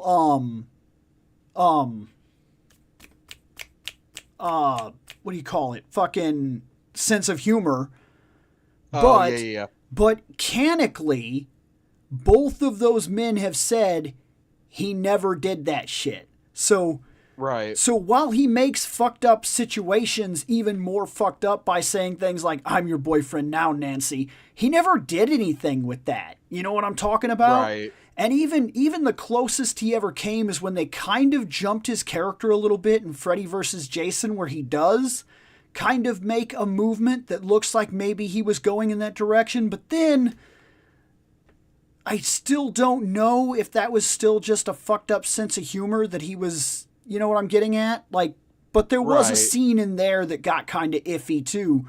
But yeah, they very blatantly say, both men say, and they own the continuity as far as I'm concerned, they say that wasn't a thing. Then the new Freddy movie comes out and they were like, he's fucking kids. Like, and so at that point, maybe that is, because I know a couple people that have actually told me that they don't watch the Freddy movies because he's a pedophile. And I'm like, oh, back up, hold on. Right. Why do you think that? And they're like, because I watched that remake. I'm like, okay, hold the fuck on. No. Not a thing. Like, it's not a thing. And even if you could imply that it is, the two men that created and held the property for over 40 fucking years say it's not. They say it's not. Right. So it's kind of wild how that got out of hand. And it got so out of hand and so insinuated at a point that when they did the remake, they decided to slip that in there. And now all these new people that have come into the property, and I think that's actually what made sure it went no further. Because you notice he only got one movie, and he's not necessarily bad. He does an okay Freddy. He wasn't. Yeah, he wasn't bad as Freddy. Like I said, to me, the only thing that detracted from the movie is the fact of all the practical effects were gone. Yeah, they did like CG, nothing fucking practical. I don't know. It made it seem like not so much like it was cheap, but more no, like I could agree with that. I think you're right. I think there's a cheap feeling. There's a cheap feeling to, like, dude, think about that iconic scene. And here I'm going to show my fucking age real quick, okay? But, like, when he comes out of the wall while that girl is sleeping and hangs over the bed and stares at her and then goes back into the wall. And, like, then they do that scene that follows it where she hangs the cross back up on the wall. That is a seamless, interesting, magnificent little effect that you're like, oh, fuck, that is sick. How did they do that? And the how, and the fact that your eyes actually saw a real thing happen, it fucks with your mind and it makes you go in circles as to, oh, that is crazy. Then you get to the new movie and it's just like some fucking wall ripples and like some really bad, did not age well CG effect that comes out of the wall that you blatantly know.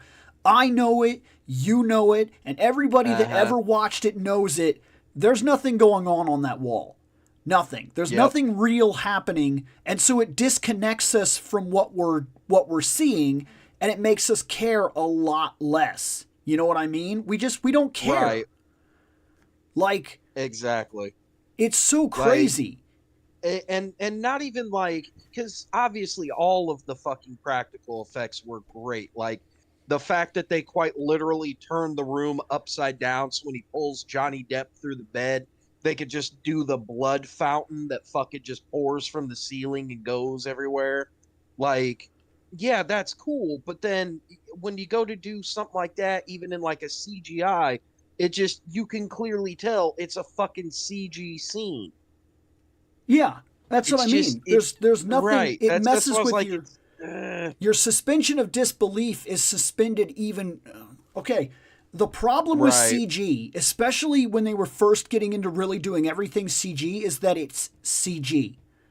Like, you can look at it and you know it's ridiculous and you know it's not there and you know it's stupid, and now you're so far double removed from the reality that they're showing you, as opposed to when they do these things and they do it practically. Like when she goes to run up the staircase in the first movie and her feet go through the stairs. Yep. Like, if I remember right, that's oatmeal, and it's just painted and crafted so fucking expertly that, like, that moment. Is it oatmeal? Because I could have sworn it was like a marshmallow fluff. Oh, I thought it was some kind of oatmeal, like a nasty oatmeal. I can't remember. I would have to watch the behind the scenes again. Know. But, like, I remember something about that, and, like, that's fucking mind blowing that they did some shit like that, and then she's trudging through like mud going up the stairs. That's creepy, and it messes with your mind, and you see it. And your mind tells you this shit is fake. But your eyes and your senses, the fact that that was a real thing, tell you that's real. And that's where they keep you with practical effects. I just looked it up. The part where Nancy's feet sink into the stairs was based on a real nightmare that people have. The steps themselves were made out of mushroom soup. Mushroom soup? So that was mushroom soup? Apparently. Oh my God! That was probably sick feeling too when you had to walk through it. Oh my God! Can you imagine that shit? See, and that's what I mean though. But the fact that it was real, it sticks in your mind. I don't remember almost anything from the other movie, and the reason I don't is because it didn't happen. None of the things that happened. Like, they were so reliant on the CG that it kind of broke it. Like, the only thing that ever fucking sticks in my mind from the other movie is the extra scene where they have, like, the two characters just sitting in the pickup truck, driving the fuck around, and they're just sitting around talking. Hey, do you remember when we was kids? Yeah, I kind of remember when we was kids. Yeah, we ended up going to that, like, weird place. What was it? I don't know. Oh, fuck, that's where we remember him from. we were sitting in his little dungeon getting ready to be fucking tortured and murdered with his claw hand, and then all of a sudden the cops bust in, fucking drag us out, and the parents just fucking torch his ass. Right. And even that part And right there, when that's they the set only the guy scene. on fire and then he runs out and then they do that terrible CGI face on top, Yep. like it's just it's disarming. It takes away what you're watching. It's so crazy. And the thing is, Right. like I said, I don't think he was bad. I think the movie played out too hard with its CG and they added certain Yep. elements to the character that really didn't need to be there. Like it doesn't need to be there. He doesn't need to be a pedophile to be scary. And Right. the whole pedophile thing not disarm it disgusts you in such a way, most people anyway, that they don't even want a second movie. Look, it's true that horror movies play with the terrible. You know what I'm talking about? Like things like the Right. Texas Chainsaw Massacre is very much inspired by when the cops went in and fucking saw Ed Gein's house. That's what the whole Yep. Texas Chainsaw Massacre is based on, is when they went in. It's not based on him sawing up somebody or actually doing a Texas Chainsaw Massacre. That's not what the movie's based on. Right. The inspiration, the mainline inspiration, is for what they found in his house. And that is Yep. fucking scary, and that is fucking real. And then they play off of that aspect. And for some, like, that's one of those things that, while it's terrible and it's scary to think about, like, it fits a horror movie aspect. When you start fucking playing with kids, Yep. you enter a different kind of disgusting that hurts. It hurts the continuation of horror movie foundation. Like what are you gonna Right. do at that point? Like it's already as it's just I just think that that's a line that most horror movies can't cross into and come back. You can't. Now, if you want to do an entire movie like The Price of Freedom, and you want that to be a focus, that's Yeah. a very different kind of movie, and it works only because the focus is about that fucked up shit and putting an end to that fucked up shit. It's not the same thing, and that's I don't know. I really feel like them adding that hurt the movie substantially. I don't think they could claw back from it at that point. And then Right. like, what else do you do? You can't go deeper into the subject matter. You can't do a second movie and be like, now let's really show it. No, let's not. Like, you get what I mean? Like, you can't do anything else. Like, with Freddy, there was Right. always a little bit more. You could be like, what about when he was growing up and his dad was all fucked up? Okay, let's show that. What about who the fuck was his dad? What if his mom was a nun in a crazy situation? Okay, let's play with that. Right. Each time you could play a little bit more with the backstory, and even the point when his daughter found his workroom, you could even play off that. They even do that where like she finds his workroom and he tries to put it off, and then the mom discovers it, and he ends Yep. up like having to kill the mom or whatever to try to maintain his secret. All of these are things that you can play with backstory wise, but like, once you introduce certain backstory elements, you can't exactly dig into them further. Like, there's nowhere else to go.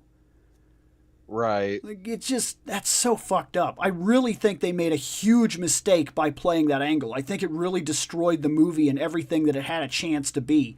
And that CG did it no favors on top of it. Like, when the room Right. fucking tips upside down and shit like that, or like when he's dragging that girl across the ceiling in the first movie and whatnot, the way they have that effect is that room fucking is moving. Okay, we all know that. Yep. We all know the room is moving. But the way they created the effect was by keeping that kid in the shot, the grease head. You know what I'm talking about? Yep. They keep him in the shot. And the reason I'm calling him a grease head, there's a reason. In order to make that effect work, they poured so much fucking product into that kid's hair that he said it was like a hard helmet. Like, he could Yep. not, like, it would not move. It was like a solid capped substance by the time they were done adding crap into it. And so when the room turns upside down, he's actually bolted to the ceiling of that room, and the camera's of course turning with them. So he's bolted in, his feet are, to the floor, and his hair isn't moving because he's got so much Right. crap in it. But like, you don't pick up on that, but you know, your senses know it's real. Your senses very blatantly see that even though your mind tells you this is some fake shit that they're doing right now. Right. Your senses look at it and go, I don't know, this is pretty real shit that they're doing right here. And practical effects, you can go even further. Like Ghostbusters, when the eggs pop and start cooking on the counter, but then they purposely leave the bag of marshmallows on the same counter, and for a minute your mind goes, how the fuck did they do that? Like, right. That's why practical effects have the situation they do and allow movies to move forward in a way that messes with us and keeps us attached to the movies. I don't know if I've ever seen a CG scene ever that outdid a practical scene. Ever. Like, maybe I'm wrong. Ooh. Maybe I'm wrong. But there's something about, like, when zombies grab a guy and then tear him apart, and they use, like cow intestines and shit like that, or pig intestines that they buy from the local market. Like, seeing it happen and seeing a physical, visual, like visceral thing holds you in a way that I don't think CG can do. When I watch a guy get zombie killed or whatever with CG, it's just, even with where we are right now, where the CG has gotten so good, it's still so fake that I know it's not happening. Now, the Superman flying, every time he goes into the air, every time he flies, I know it's bullshit. Every time. Like, beyond a question, I know it's bullshit. See, now the only thing that I would honestly be able to point to, but the problem is we don't own it on DVD or Blu-ray, so I don't have any behind the scenes shit, would be the newest Evil Dead movie. Okay. Like, there are a couple scenes where I can almost guarantee that. Now, is that fucking... Rise? Is that what you're talking about? The newest one? Yes. Okay. Yes. Because Hannah and I went and we saw it in the theaters. We went to the drive-in and watched it at the drive-in. Okay. Which was a fun fucking experience, first of all. Then we saw it when it came out on, I believe it was on HBO Max for a while there. But like I said, there's a couple of different scenes where you can almost tell that it's like CG in terms of what's happening. Right. But it does not look like it's CG at all if it is. So it's seamlessly done in a way that never breaks your perception. Right. And I mean, it's, like, just the entire movie itself is already fucking, like, beautiful as is. But, yeah, there's just, I don't know. Like, I would either have to, like, I'd have to rewatch it in a way where, like, I could actually go through and, like, figure out what is and is not CG. Right. But then, like, the only thing I could think of that would make it easier would be to get it on either Blu-ray or DVD and fucking watch the, like, behind the scenes where they're like, all right, we got the blood cannon set up, we're just going to shoot blood everywhere. We can't really do this scene in the elevator properly, so, we're just going to, like, the only thing I could think of is there's a scene where, and this might be a little spoilery, but the mom gets in, like, an elevator and they almost, like, recreate the tree scene from the very first Evil Dead. Like, not quite to the point of the tree rapes the woman kind of thing. But like, I know what you're talking about. That's from the first original movie where she goes in the woods or whatever. Yeah. Yeah, exactly. But they do something a little bit along those lines, and it wouldn't surprise me if, like, the wires in that end up being CG because of the way that they move. Okay. But you almost can't even fucking tell. Like, they do it there's so something well. also... I appreciate when they seamlessly blend CG. Like, there's enough real elements sitting there that you're never detracted. You get what I mean? There's enough real elements in the scene, and enhancing a practical effect is fantastic. But like when Superman flies, it still has this cartoon effect to me. Like, I know he's not doing that. They didn't go through the Right. trouble of putting him on the wires and lifting him. They were just like, all right, at this point, put your hand up and jump, and a CGI model is going to take over from that point. And I can see in real time when it switches from man to fly. And I can do it in Iron Man as well. That moment where he's no longer actually in the suit, and it bothers me. Shit, you want to talk about terrible fucking CGI? Fucking, so since we have a Leech account for HBO Max, thanks to my sister-in-law, Leech! fucking we finally sat down and we watched the Flash movie. Oh. Jesus fucking Christ. Oh my God. Like, holy shit. Hey, we need to cut Ezra Miller out of this movie. Cool, we have like 10 minutes that need to be fucking removed. The rest of it is fucking doesn't even look like that motherfucker CGI Flash fucking around the screen. Like, it's Dude. like, I quite literally the CGI looks so fucking bad in that movie that it almost makes the CG from the fucking Power Rangers movie look fucking fantastic. It's kind of impressive how bad that modern day CGI is. I mean, like, it's Right? actually impressive how bad that modern day CGI is. Like, and I don't know if they just relied on it too much, and because of that they had to do so much that they didn't have a chance to, you know what I'm talking about? Because CGI, you go pass over pass over pass over pass over pass. If all you're doing is removing some wires and doing some shit like that and creating like one really rememberable scene, like, look here for instance, and I'm not saying that you can't tell that it's CGI, but this is an honest comparison. Watch the Tobey Maguire, Sam Raimi Spider-Man movie at the very end when Spider-Man is swinging through the city and swings up and connects to the pole, and then jumps off the pole and swings. Watch that scene. Just watch it and go, all right, well, I can tell, but that looks pretty good. And then put the context of when it was fucking done in.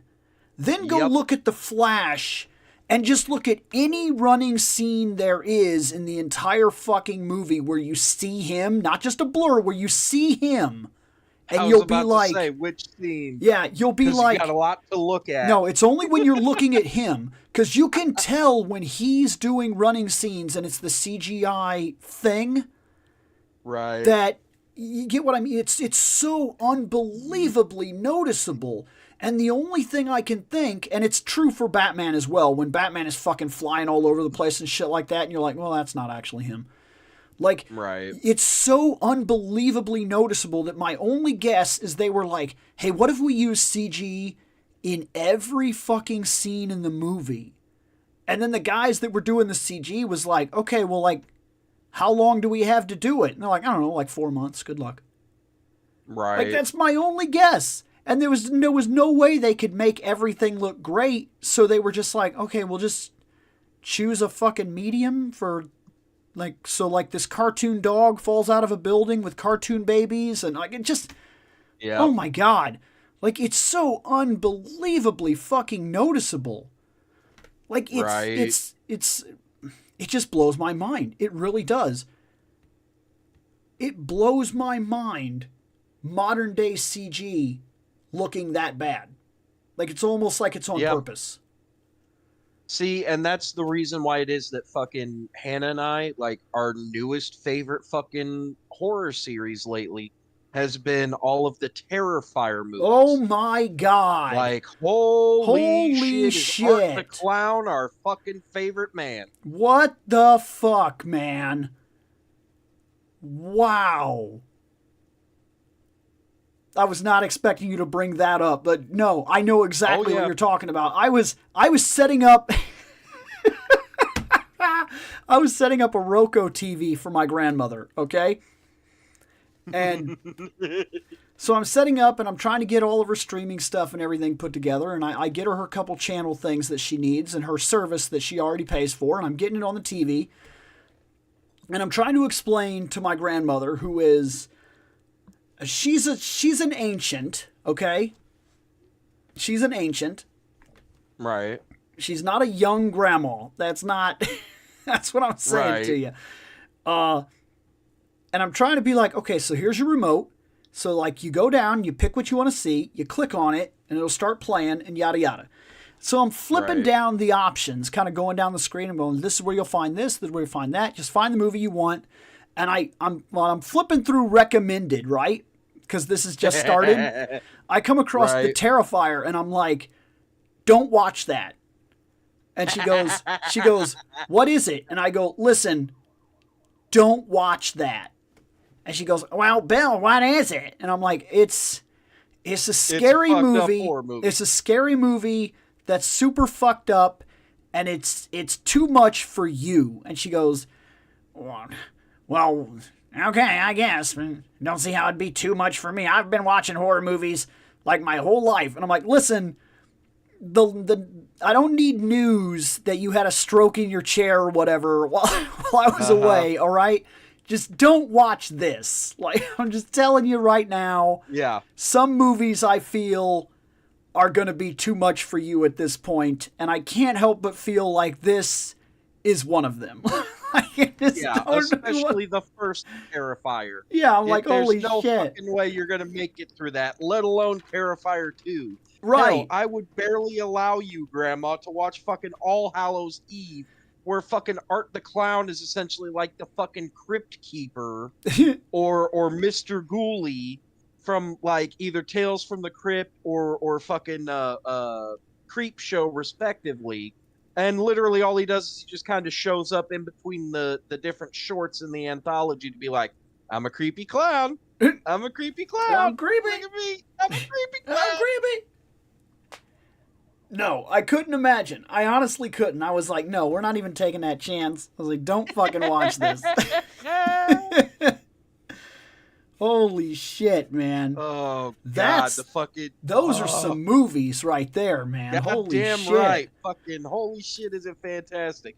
And I can't wait till next year when fucking Terrifier 3 comes out. Oh, that's a thing? I didn't even know. I mean, I assumed, but I didn't know how soon. Yep. It's still the same guy, too. It's been the same guy in both movies, and I think he'd be playing in the third, right? I mean, there's no reason to recast. No, they're recasting him? Okay, so the All Hallows Eve in the first one was no, I meant Terrifier. It was done as one dude. Yeah. Okay, All Hallows Eve in the very first Terrifier was one dude. They recast him in the second movie because the first dude couldn't do it, I believe. Oh, I didn't realize that. I thought it was the same guy. No, I believe it actually is a fucking different dude. Hold up, let me check. Okay, played by, here we go. No, I take that back. Fucking All Hallows Eve was a dude named Mike. The actual Terrifier movies, it's a dude named David. So yeah, I thought it was the same guy. Movie, yeah. So basically, the first movie, which was a short that featured him, it was this dude named Mike, and then they brought back Mike for All Hallows Eve. Then when it came to Terrifier, it ends up being that David dude, and he's supposed to be in 1, 2, and I'm hoping in 3. I'd have to fucking double check. But let me see. Terrifier 3, blah, blah, blah. It's set to release in 2024 with director Damien Leone promising fans special surprises to make up for the wait. Yeah, because the second movie ended up coming out in 2022. And I guess they had teased that it was going to be coming out in 2023, but I guess I had to go and do some reshoots. Right.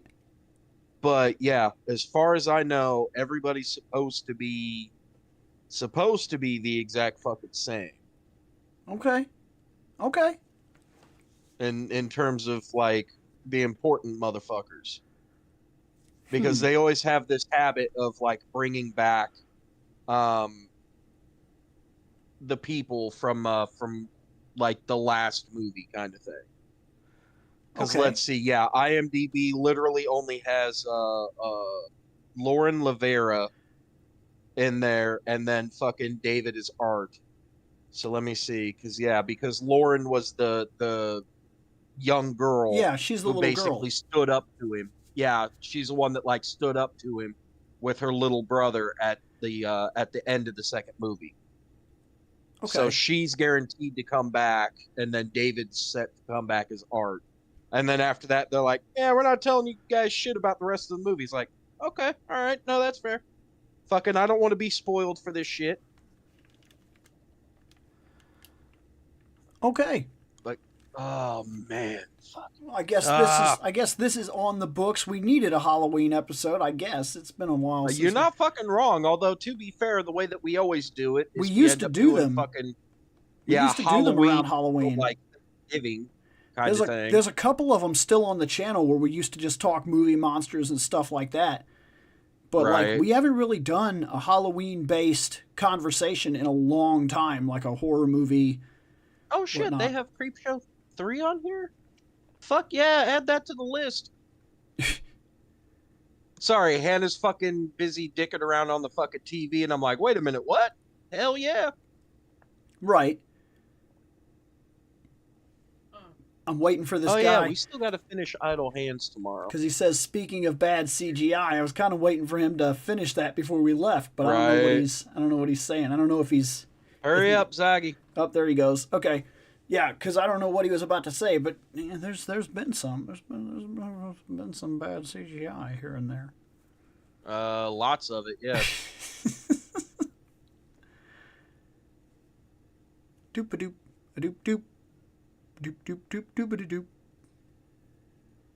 No, I don't know, dude. So wild. Uncanny She-Hulk Now they don't and even Disney build Plus stages counts. anymore. Look, Oh. here's the thing. It's a with Disney She-Hulk. show. I don't know what to say Right. about a Disney show. Like it doesn't have a it movie was budget. meant to be on a TV budget, not a movie budget. Right. So in terms of that, I mean, yeah, if you want to say it looked like shit, feel free, but you got to think budget. Yeah, Like- you've got to compare that to other television shows, and you're not going And to the other convince me. problem- In fact, the CGI in that looks better than it does on the Flash TV series. Like have you Yeah. seen things like Gorilla Grodd and things like that in the Flash series, or like when he's running and he punches a guy made of metal, and it's very incredibly blatantly obvious that it's not him. Like that's the way I look at that. I don't know. Well, No, look, but it I'm is still. gonna do You could this. say they still got mouse money, but look, here's the issue. Even with mouse money, you're still looking at the fact that they have to coordinate. They have to coordinate how much money they spend on every project. And if I'm them, and we're talking business now, business. If we're talking about business, every project affects every other project. So I'm not about to spend movie money on a CG for a series that will never yield the return of a movie. I'm not going to do it. It would be Right. absolute suicide for my company to do that. Would people go, "Oh my god, dude, the CGI in that series is unbelievable." Sure, they'd be impressed, but why would I do that to myself? Like I'm Yep, not going exactly. to see the return. As for what are my thoughts on Amalgam Comics? I don't even know what that is. No clue, but if I could steal it from you for 2 seconds here, like the biggest thing that you got to do is you got to look at fucking She-Hulk, and then go watch and look at the new fucking Flash movie. And remember, Flash is a movie. They spent millions and billions and trillions of fucking dollars on this shit. And then look at fucking She-Hulk, where they maybe spent, I don't know, a couple $100,000. Right, and they also are not Now given the compare same amount of fucking time. CGI. Right. Right, exactly. Then fucking compare the two. Then compare the CGI between the two, and then come back and tell me which one was fucking worse. Because I'm gonna tell you right now, fucking She-Hulk was fucking fantastic in terms of the CGI. Oh, The I know what story he's talking was about. pretty okay, but after that, He's talking about things like Dark Claw and Right. the Superboy with the Spider-Man emblem and the Captain America that has the S shield. I think they're exactly what they're supposed to be. They're gimmicks, and they all suck. Every fucking one of them. And yeah, I'm saying hard, they suck. If you compare any of the amalgamation comics to actual comic books with actual, like, writers that want to write for the property, not writers that were told, "Hey, this is your thing. Good luck to you. This is your job now." People that actually want to do it, it's completely different. Completely fucking different. Those amalgamation comics, they all suck. They're all bad. They're all handoff pieces that were given to somebody that they were like, "Hey, this is your character. You gotta do this. We got a thing." It's no different than things like, and I'm not saying that this hasn't worked out in the past, but just like when they came and they said, "Hey, here's some action figures, make a comic book." And then we luckily got G.I. Joe because the guy was good enough to look at characters and go, "All right, I can do them. I could do that. That's fair." And then he with no restrictions, he was able to plant out a toy line in the comic books that actually is still referenced and used today. But you don't always get that. Most of the time, it's very much like, "Hey, this is your project. Good luck to you." And you get what those are. The amalgam comics were never meant to be serious in the first place, though. Like, ever. From the very beginning, they knew that it was just going to be a gimmick fucking write-off to make some money. Like, oh, what if Captain Superman? And what if? I mean, and yes, Dark Claw, see, that's funny. And yeah, you can like whatever you want. I'm not telling you not to like something. You say you like Spider-Boy, but let's be honest about it. Most people, if you go online and you look it up, most people will tell you that Dark Claw was the best of the amalgam comics. And even I will tell you that I read them and they sucked. They sucked. They're not, on a personal level, they're not good. They're just not good. Like, the writing is very shoehorned, and it's meant to be that way, and nobody really cared about what they were putting down on paper. They were just trying to get through it.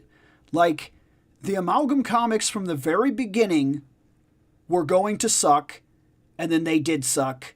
And I mean, that's not saying that you couldn't buy one or two of them and be like, "Oh, this is pretty cool. This is a cool concept." And then you read them. But there's a reason that they're not around today.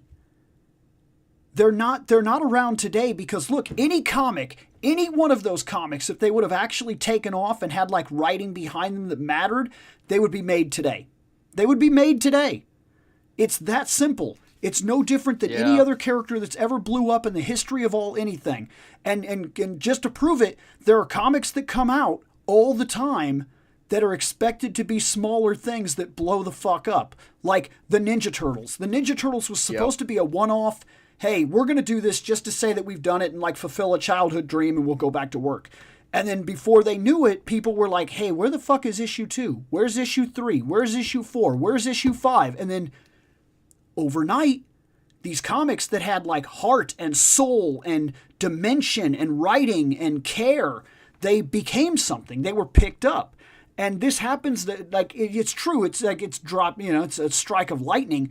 But like when comics have no soul, when they're just storylines that are just made because whatever, it's noticeable. And they die with the time that they're created. It's very, very noticeable. They never really pick up even so much as a cult following that keeps them going. Case in point, if I was to say right now, hey, what's a comic book that you read that other people probably don't read? And I could say Usagi Yojimbo. Usagi Yojimbo is still making comics today. And yet he is not a household name because I would say, "Hey, I love Usagi Yojimbo." And you would be like, "Who the fuck is that?" Most people would be like, "Who the fuck is that? I have no idea what you're even talking about." And I'm not saying that you're wrong for not knowing. It makes my point 100%. If Dark Claw was worth the fuck, he'd be in comics today. Yeah. He'd be producing comics right now. Right now. If Spider-Boy, like the Superman, Spider-Man fucking amalgamation character, was worth the shit, he would be in comics today. And it wouldn't matter this idea about, well, you got to understand because this was DC and Marvel and blah, blah, blah and splitting. They both like money. Both those companies love some money. Just like DC works with IDW and puts out things like Power Rangers and Justice League, hey, that's proof right there that if you have two comic book companies and two sets of characters and money to be made and people want to see it, they'll make it. And there's a lot of leniency in things like that, where things like Dynamite is constantly being like, what, you want to use Red Sonja or whatever? Sure, go the fuck ahead, whatever. Just make sure that we make money too. And so that's what I'm getting at. And just like other characters that are created, I mean, I'm about to drop a big one here, but like Conan the Barbarian is a collection of small stories, like short stories that then, of course, become comic books and then have a huge comic book run and then have a huge following and then become like a big thing. And it goes on and on and on forever, and it still has people reading the comics today. You're not seeing that with the amalgam comics because they were garbage when they were created, they were garbage later, and they were garbage today, and nobody really reads them. Like, they just don't. Like, and I'm one of those people. I don't read them. And if you do, and it brings any joy whatsoever to your life, don't stop reading them because of what I'm saying. But at least understand the reality of it. Like, it doesn't even have a cult status following. They're just bad characters. I don't know what else to say about those comics. They're not good. They never were. I kind of know what to say. Yeah? I kind of want to say I wish Shane was here because I really need to piss and we can't end the episode till he says, bye. Yeah, we can. I'll just push this button up here. Like magic. I'll wait for this guy to type out the next thing that he's going to type. You go to the bathroom, and I'll push the button, unless I guess I answer whatever he's about to say. But I'll figure it out. You could go bye-bye. That's fine then. Yeah, I'm going to go bye-bye. Later, peoples. I'll still be listening and be in chat. Yep. Doop, doop, doop. Doop, doop. People type in. Oh, yeah, I know. I agree. Look, this is what the show used to be. It used to be topics. It used to be, hey, what's going on? And they'd be like, hey, there was a Nintendo Direct. And we used to come on like after the Nintendo Direct or after E3. And we used to do like a set for everyone. Like, okay, so what's everybody thinking on Xbox or whatever? And we just talk. Sometimes episodes were an hour and a half. Sometimes they were a half an hour. We have episodes that easily went like 4 fucking hours. Because we were just hanging out and talking. We talked like Final Fantasy 1, 2, 3, 4, 5, 6, 7, 8. We talked Mega Man. We talked Pokemon. We talked comic books and all kinds of shit. This used to be what the show was at its fundamental core. And now, like I said, we kind of fell into an easy thing to do, which was the folder dives. And I don't know that it's really done us huge favors. Here's the thing. And I was talking to the guys a little while ago, and I found out that realistically, we don't get paid for this. Like, I'm not saying that we're not saying we're like, oh man, I wish we made money. What I'm saying is that because we don't get paid for this, we're not like terribly scared or worried about the algorithm, because I don't know that we're necessarily going to be pushing the button to be monetized and make monies and blah, blah, blah. And if that's not there, the only thing that matters about this show is that we do it and we want to do it. It'd be nice to make something from it. And if we could make something from it doing what we want to do, that'd be great. But I don't know where we're currently falling or how this is going to turn out as we move forward. I just know that as it stands right now, we're not terribly thrilled with folder diving. I think we're going back here in an episode or two, but I don't know what the future of we're talking about new formats and ways to film and days and like how that's gonna happen and stuff like that. But yeah.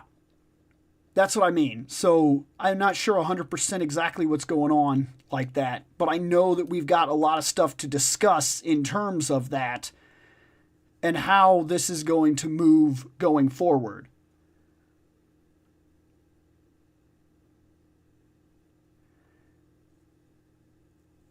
Neptunia? Are you talking about that game where it's like, is that the it's like the console wars or whatever. One character is like a cute girl version of PlayStation, one's Nintendo, one's Xbox, or whatever the fuck it is. Is that what you're talking about? Is it Hyperdimension Neptunia or some shit like that? Is that the game that you're referencing? Because that sounds like that's what it is. And even that, like you just said, on a personal level, I don't give a shit about that game at all. But my personal level doesn't mean shit when we talk about stuff like this. What matters in terms of, like I said all the time, it's your hobby, it's their business. And if their business starts making a money, and there's enough people following it and enough people that want to put their money into said thing, then it goes on and on and on forever, and it becomes like a real thing. And so that's what I'm talking about. My opinion is such a drop in the water for that shit that even though I didn't care about Neptunia, like, it, in the long run, it doesn't mean anything. And here's the thing. I think I tried to play one Neptunia game one time. That's it. I was back when I was buying like every PlayStation 3 title that existed. I would just go into the store, literally, not a joke. I would go into the store, I would walk in with like $300, I'm like, do, and just grab shit off the shelf that I didn't have and be like, games.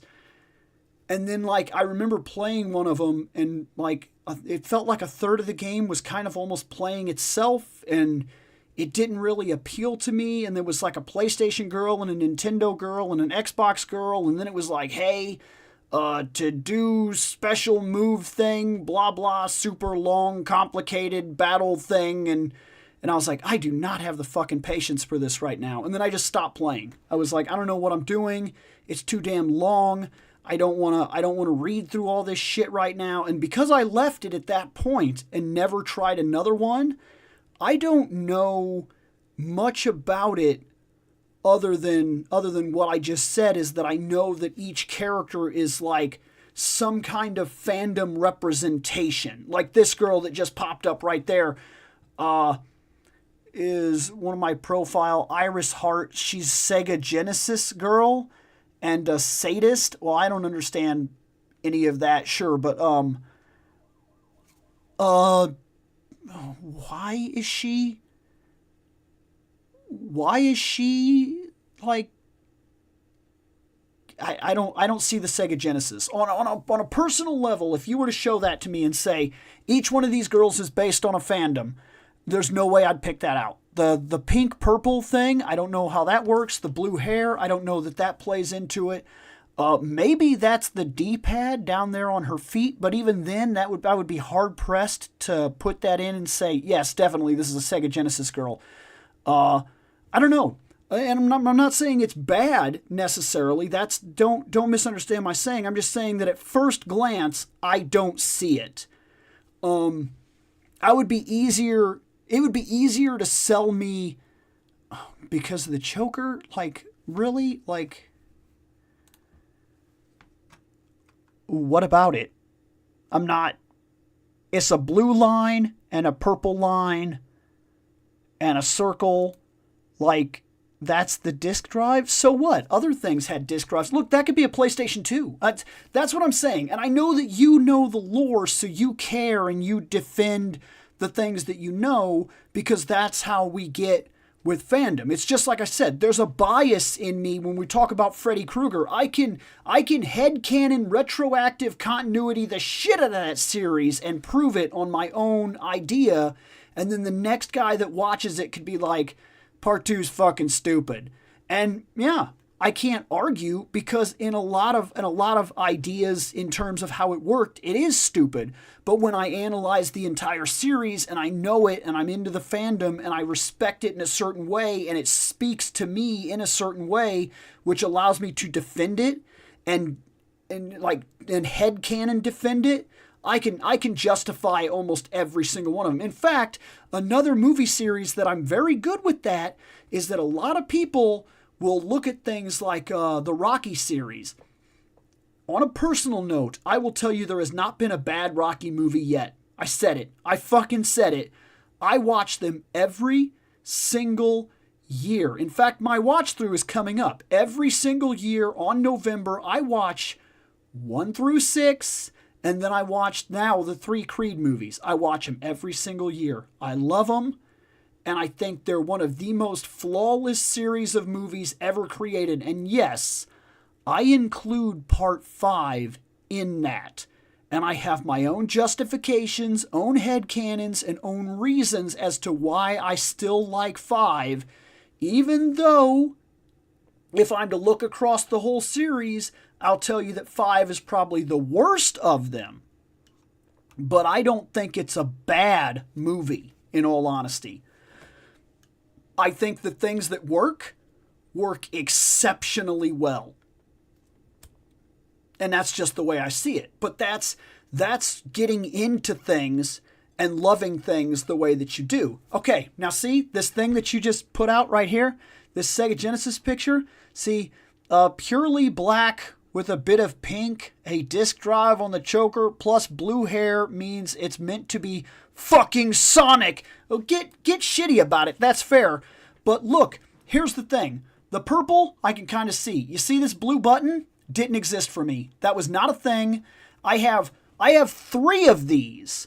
The numbers were silver where I come from, and they weren't like this, by the way. They didn't say 16-bit like this. It looked different. It was silver, and these buttons here, they were gray. So from the point of view that I'm coming from, I don't see a Sega Genesis. I know you do, and I know you're very serious about it, even to the point of being like, it's fucking Sonic.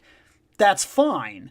But realistically, I don't see it. And maybe it's a region thing too. It could very well be a region thing because let's be honest, what I see in my region is going to be different from what you see in your region. I'm very much, I'm America over here, and our shit did look different. We had a different Nintendo. I mean, over here in America, and I don't know necessarily that it was the same for you, but like we didn't get the Famicom, we got the Nintendo, and our Nintendo was that gray box. This, the thing that you just posted, that was what we got here. That was exactly what we got here.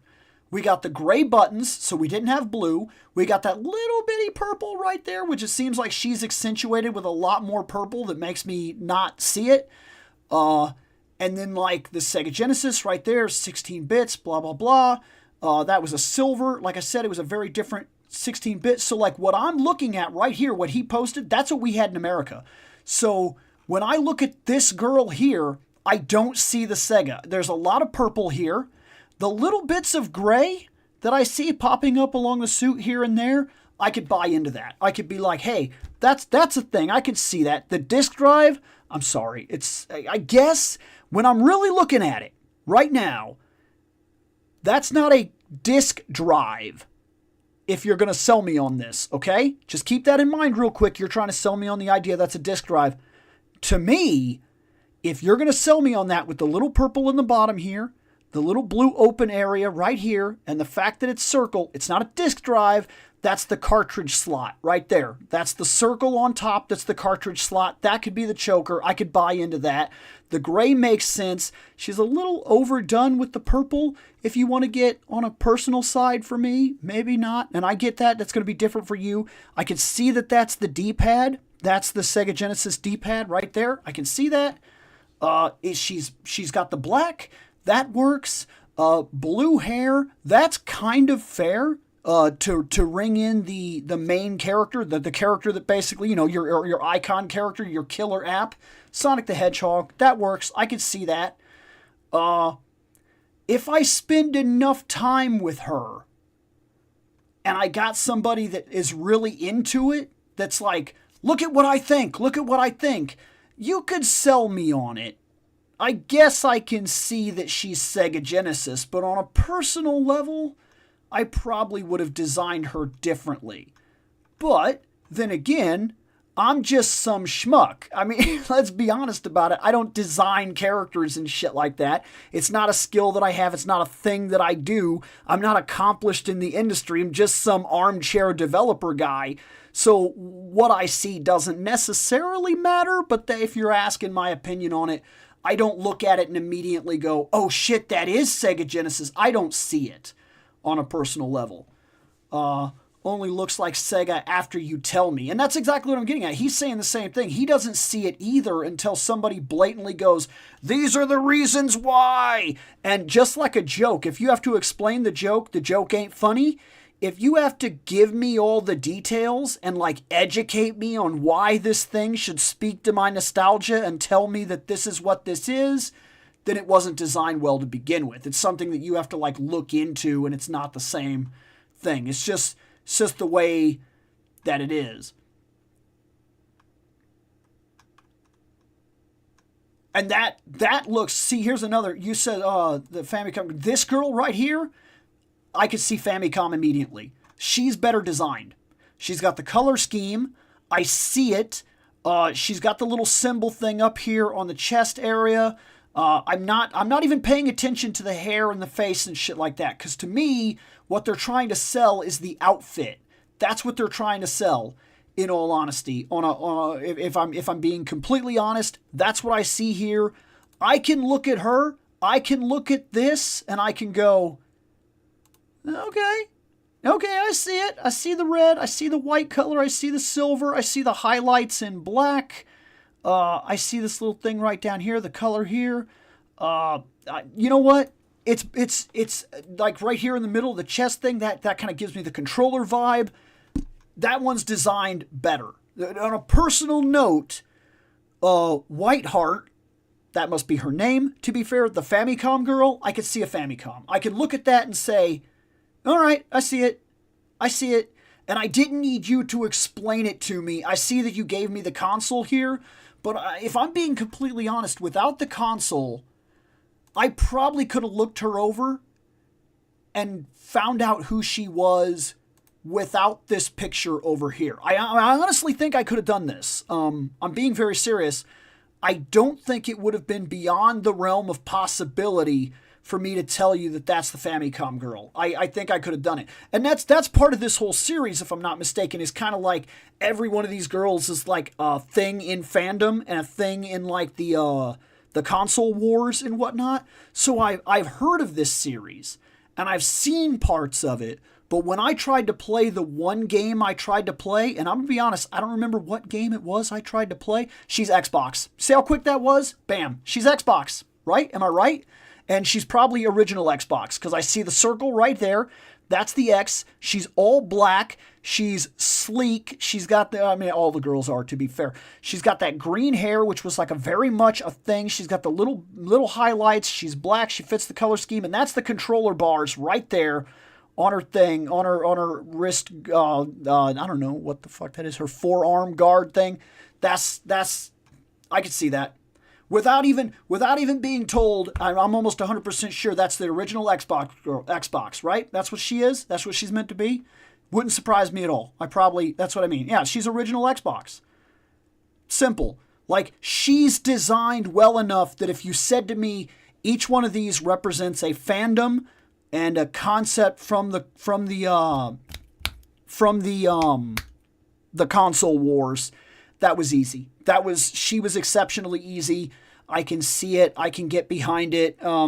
I still probably would have designed her different myself. I think that she could have been done a little better. But the fact of the matter is, I could look directly at her and go, that's what that is. That's what that is. That's very simple to me. I have no problem picking it out from a crowd. We'll put that in quotations. You get the idea. I wouldn't be completely opposed a guessing game to put some things like this in here and say, hey, you've never played Neptune, but you'd have to be careful who was on the episode. Because I think that Nick, maybe I'm wrong, I think Nick has played these games, so he would know he wouldn't be fair. But I personally have only played one game and only for 2 hours, and I've never paid enough attention to the series. So it would be like an interesting guessing game for me if you were like, each one of these girls is from a console. She represents a console. What console is it? That might be a fun little different kind of game to play a guessing thing with, because like I haven't seen them. I can't guarantee anything. This girl, console for this one. Okay, so she's got the red. I see that thing right there. She's got this plug that's coming around. She is, I'm going to say by looking at this plug, I want to lean towards PlayStation, but the red is throwing me off on this one. The red doesn't seem PlayStation to me. I'm wondering, is she PSP? Because I remember there being a red color scheme at one point for the PSP where some of the buttons were red. Maybe that was a God of War PSP. That was a special probably. But because I'm seeing this cord, and this cord is PlayStation to me. And then I'm looking at some of the other factors here.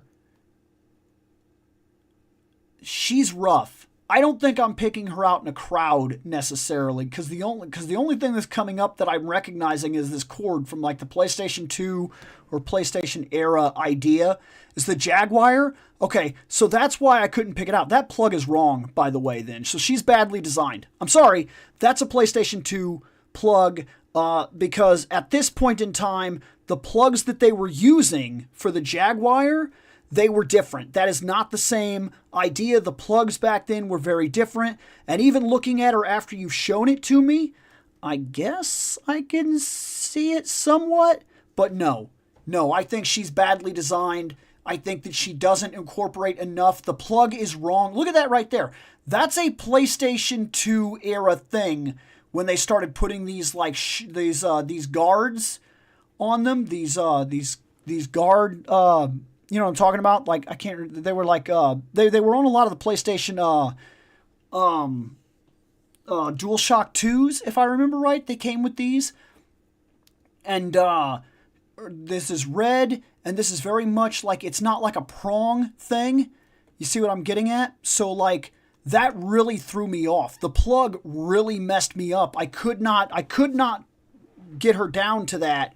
And I guess, like you're saying, cat ears, like a Jaguar, Atari logo on the plug. Is that an Atari logo? Because if it is, I didn't know that shit. Like, I didn't know that shit at all. So you got me on that one, I guess, but I don't see it. I think she's badly designed. Listen, when you're going for this kind of thing, if you have to give me the information and lead me by the hand to where you want me to go, then the design is poor. Period. The design is poor. Period. If you were to give me a Ninja Turtle Gundam, which they have designed those, I could tell you what Ninja Turtle it is. Why? Because you don't have to lead me by the hand to get me there. I just look at it and I go, that's what that is. Also, fucking Cat Claw. Sure. I mean, you could say those are cat ears. I don't think they are. I think that's a hairstyle. I mean, sure they are. Whatever, if you want them to be. I don't see it. I'm sorry. I mean, you can, like I said, you're a fan of the material, so you can defend it all you want. But the truth of the matter is, I don't see it. I don't see it. Like at all. I'm sorry. To me, they could have done way better if they were going to make me believe that girl represented the Jaguar. I don't see it. I'm not sold on it. The Atari symbol, as you put it, I don't see that in that design. I get that. Red and black, I guess. The plug is wrong. Like, right. She could have even been the Virtual Boy. That's true. That fits the same schematic. It's red. It's black. It's got about the same controller concept. You got gray, you got red. Let's see. She's got gray, she's got black, she's got undertone, she's got red. She's got this kind of controller port. That controller port really threw me off with her. It really did. She's got the wings. Flight could be interpreted as portable or easier to move. So yeah, look, I'm just saying, he's right. You could have given me that and her, and I could have made distinctions. I could have went over it and been like, I could see that. It's Virtual Boy. I could see that. The very fact that you can do that you could show me the Virtual Boy, you could show me the Jaguar, and with enough convincing, I could be led to say, oh, I do see that. I see that. That's bad design. It's bad design. It's poor design. I'm sorry. If whether you like the material, hate the material, feel whatever way you feel about it, this is the truth of the matter. I'm sorry. That's the way it is. I don't see it. I think she's badly designed. How about this? Okay, we're looking at grays here. Looks like grays anyway. Looks like a little blue thing here. This is all white. I don't know if the hair necessarily plays in. And maybe those aren't grays. Maybe they're a pink color that my eyes can't process. I don't know. I'm counting it as gray. Currently, I'm falling into two possible concepts for what this is. And I wish that I had a plus on her, because I would say she's the American Nintendo or she's the Game Boy. That's first glance. That's where my mind goes. I'm trying to look for details that would make me feel otherwise, and I'm having trouble doing so. So that's where my mind went at the very beginning. That's what I think she is. She's either American Nintendo or she's the first original brick Game Boy. Dreamcast. You think maybe she's Dreamcast? That could be. That could be, Seth. You might be right. Now that I'm looking her over, you might be right, because that would also fit the same concept. PlayStation circles on her feet, you're saying? Oh, it is kind of, isn't it? Because that's the PlayStation circle right there. But I don't think she's PlayStation. Oh, maybe she is PlayStation 1. Is that possible? Because, ooh, see? The fact that I can go around in circles and wonder what she is. Yeah, so far that's what we're doing, Bourbon. I don't even know how we ended up like this, but yeah. Look, she's PlayStation 1. Okay, so PlayStation 1, you got the circle here, but that should have been red down here at her feet. It would have, maybe it is red, maybe I just can't see it. I think it is red. I just can't see it. I'm really bad. I'm red-green deficient. I'm sorry. So we got the I don't think she's, I'm sorry. I was able to link her to 3 different things. I think she's also poorly designed. Or maybe I'm really bad at picking up subtext clues, but look, you see this thing here, and you see this thing here, you see this right here. If she'd have had this as a tail, I'd have pegged her as PlayStation 1 immediately. But they didn't give her the tail, they gave her the tail, and that right there is this right here. So, you see what I mean? I'm just saying, it is what it is. I don't see it. And if I would have had these somewhere, like on her chest, where they're trying to incorporate the controllers or something like that, that would have worked for me too.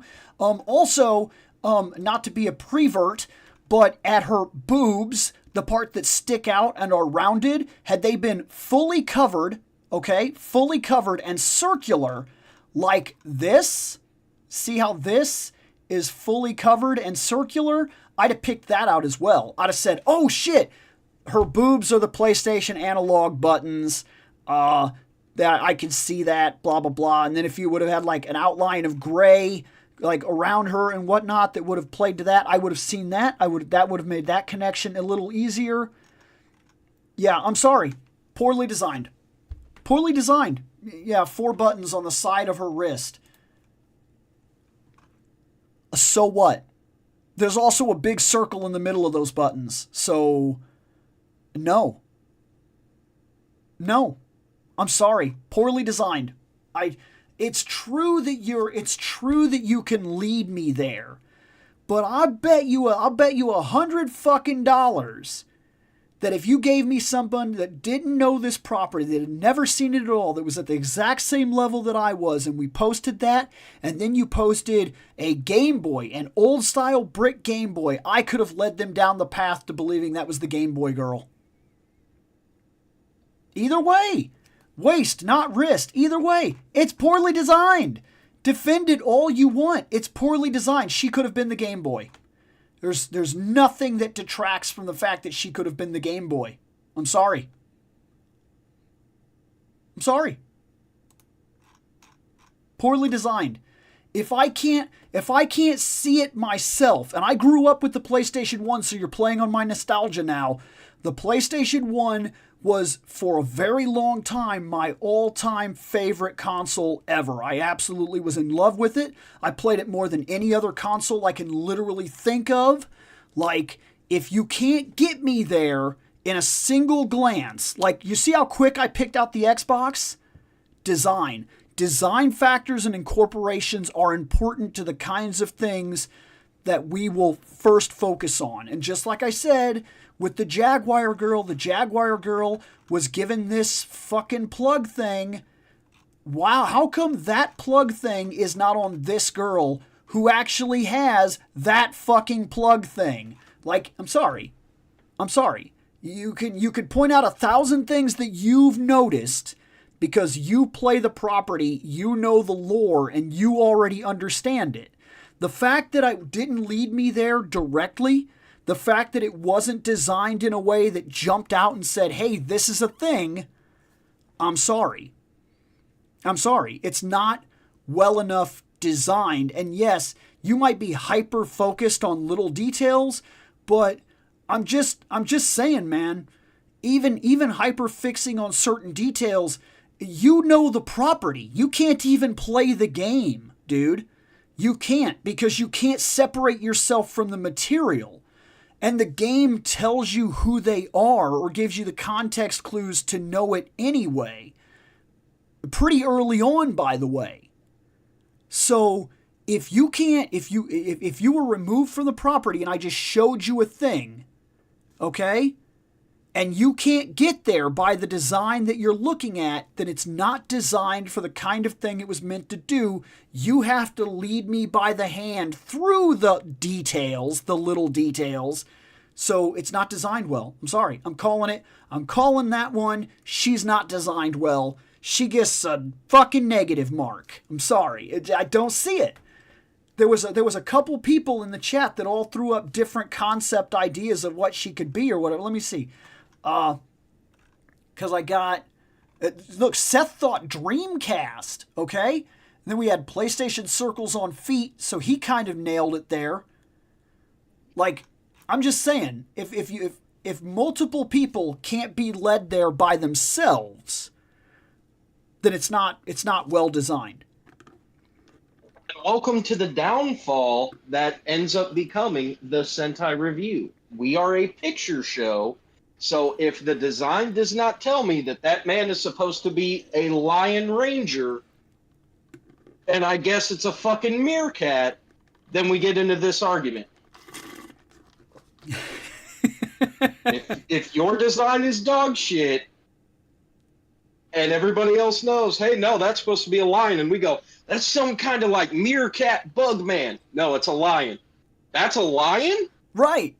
That happened. Welcome to Sentai Review. Exactly. That happened in the Sentai Review too. Not everything is designed well, and you're like, oh, the handles. So here's the thing: they put the handles on her wrists, and I could see them now that you're pointing them out. But you know where I would have caught them? On her waists.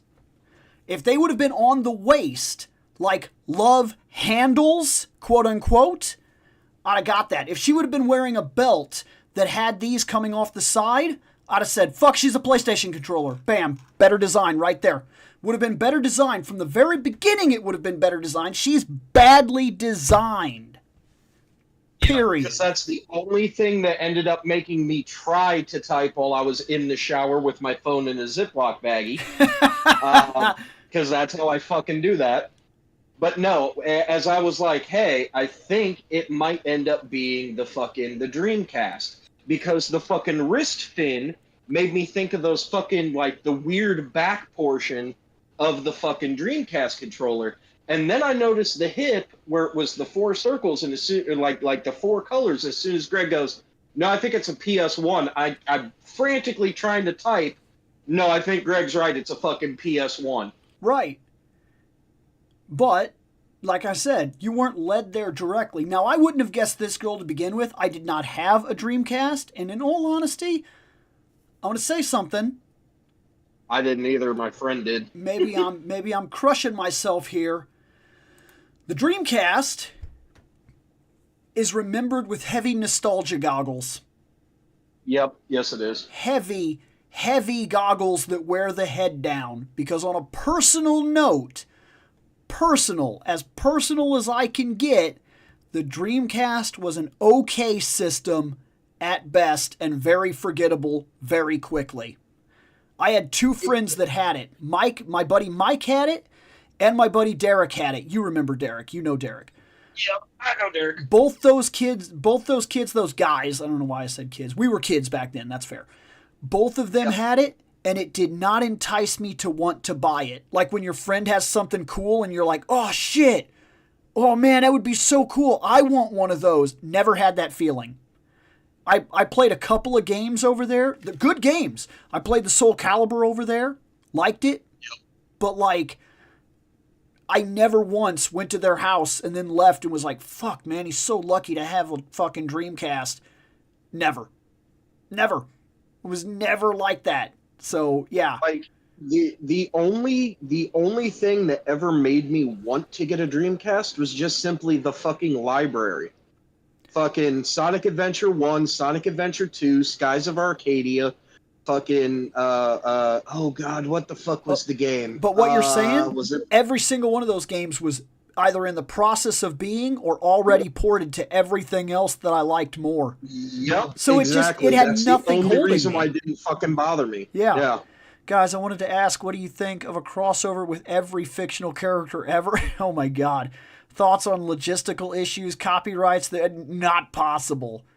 Yeah, it would be not sick as possible. shit, sure, but oh my god, you're at a logistical nightmare. Look, the last time that they did a crossover of that proportion was a little movie called Who Framed Roger Rabbit, and even that was a fucking logistics nightmare.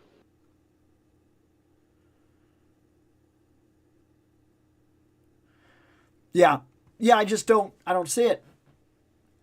But it was just one of those things. Like I said, it's one of those game consoles that I remember, and I remember when it was coming out. I remember the hype surrounding it, and when my buddy Mike, his parents let him take the day off school to go pick up a Dreamcast.